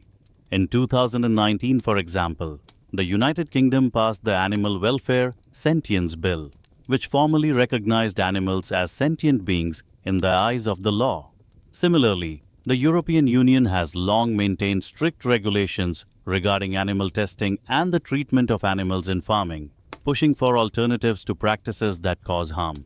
These legal advancements represent a major step forward in the fight for animal rights, but they also highlight the ongoing work needed to ensure that animals are consistently treated with the respect and compassion they deserve. However, the fight for animal rights is not without its challenges. One of the most complex issues lies in balancing cultural heritage and religious practices with the ethical treatment of animals. As we've seen throughout history, animal sacrifice has been deeply ingrained in many cultural and religious traditions. In some societies, the practice is viewed as an essential part of spiritual and community life, making it difficult to address the ethical concerns raised by modern animal rights movements. This tension is particularly evident in countries where animal sacrifice is still practiced as part of religious rituals, such as in certain Hindu, African, and indigenous traditions. The challenge, therefore, is not just about convincing people to stop using animals for food or entertainment, but also about navigating the deep cultural significance that animals hold in various religious and social contexts. Advocating for animal rights in these cases requires sensitivity to the cultural and spiritual beliefs that underpin these practices, while also making a compelling case for the ethical treatment of animals. It requires finding ways to preserve cultural heritage, while also promoting the values of compassion and non-violence that are at the heart of animal rights. Despite these challenges, the fight for animal rights continues to gain momentum. One of the most notable shifts in recent years has been the increasing popularity of plant-based diets, fueled by both ethical concerns and health considerations. Veganism, once considered a fringe movement, has become a mainstream choice for many people, with celebrities, athletes, and activists promoting the benefits of a cruelty-free lifestyle. The rise of plant-based alternatives to meat products, from plant-based burgers to dairy-free milk, has made it easier for individuals to adopt ethical eating habits without sacrificing flavor or nutrition. This shift in consumer behavior is not only reducing the demand for animal products, but also sending a powerful message to industries that profit from the exploitation of animals. In addition to changing consumer habits, the global movement to abolish animal cruelty practices is also gaining traction in the legal and political spheres. Governments around the world are beginning to adopt stricter regulations on factory farming, animal testing, and other industries that exploit animals. In some countries, such as Norway, Switzerland, and New Zealand, the treatment of animals is increasingly being framed as a human rights issue, with legal frameworks that prioritize their welfare. However, there is still much work to be done. The continued expansion of factory farming, the use of animals in cosmetics and pharmaceuticals, and the exploitation of animals for entertainment remain significant challenges that must be addressed. As we look toward the future of animal rights, it is clear that the fight for compassion and non-violence is far from over. The ethical considerations surrounding animal welfare are now central to global discussions about food security, environmental sustainability, and moral responsibility. The influence of ancient Indian teachings, particularly the principles of ahimsa, will continue to guide these discussions, offering a timeless framework for understanding the interconnectedness of all living beings. The growing awareness of animal sentience and the ethical responsibility humans have toward animals is just the beginning of a larger cultural shift, one that will shape the moral and legal landscape of the future. In the next chapter, we will explore how these ethical debates around animal rights continue to evolve in the contemporary world, examining the broader cultural, environmental, and spiritual implications of these changes. As the fight for animal rights intersects with global issues like climate change, human health, and sustainability, we will reflect on how the values of ahimsa can continue to inspire and shape a more compassionate world for both humans and animals alike. As we reflect on the journey of animal sacrifice and the philosophical evolution it has undergone, there is much to be hopeful about. The growing acceptance of non-violent religious practices and the rise of compassionate alternatives signal a new dawn for the treatment of animals in both spiritual and everyday contexts. The practices that once were seen as central to spiritual devotion are now increasingly viewed through the lens of compassion and respect for all living beings. This transformation is not just a shift in religious practices, but a deeper cultural and spiritual awakening that underscores the importance of empathy and non-violence in today's world. The decline of animal sacrifice, especially in Hinduism, reflects broader trends within global religious and spiritual communities. More and more, spiritual leaders and followers alike are embracing practices that do not require harm to living creatures, seeing these new approaches as a way to express their deepest devotion to the divine. The rise of symbolic offerings, flowers, fruits, and incense, in place of blood sacrifices, represents an evolution in spiritual thinking. It demonstrates that true devotion can be expressed without causing suffering, and that peace, compassion, and respect for life are integral to the path of spiritual growth. This shift in practice is not a rejection of the sacred, but a reimagining of how devotion can be enacted in a world where the ethical treatment of animals is increasingly recognized as a moral imperative. In modern Hinduism, as well as in other world religions, the influence of ahimsa, non-violence, has become a cornerstone of spiritual practice. The teachings of compassion, once championed by figures like Mahatma Gandhi, continue to reverberate today. Gandhi's life was a testament to the power of non-violence, not only as a political tool, but as a deeply spiritual practice. His philosophy of ahimsa, rooted in ancient Indian traditions, was central to his vision of a world in which all beings, human and non-human alike, were treated with kindness and respect. Gandhi's vision for a compassionate world has been embraced by millions, and the influence of his teachings continues to inspire global movements for animal rights, environmental justice, and social equality. As the world grows increasingly interconnected, the push for a more compassionate approach to animals and the planet continues to gain momentum. The rise of plant-based diets, the adoption of cruelty-free practices, and the increasing global awareness of animal sentience are all part of a broader shift toward living in harmony with nature and all living beings. This transformation is being driven not only by ethical considerations, but by the urgent need to address environmental challenges like climate change and habitat loss. The practices that once relied on animal sacrifice are now being replaced by methods that promote sustainability, care for the earth, and respect for all creatures. There is also a growing recognition that compassion and spirituality are not separate. They are intertwined. Many spiritual leaders now emphasize that to live a true spiritually fulfilled life means embracing compassion for all forms of life. Hinduism in particular has evolved into a path that not only honors the divine but also values the sanctity of life. The teachings of non-violence, though once seen as radical, are now increasingly accepted as a central part of spiritual and religious life. This shift represents a profound change in how people approach their relationship with both the divine and the world around them.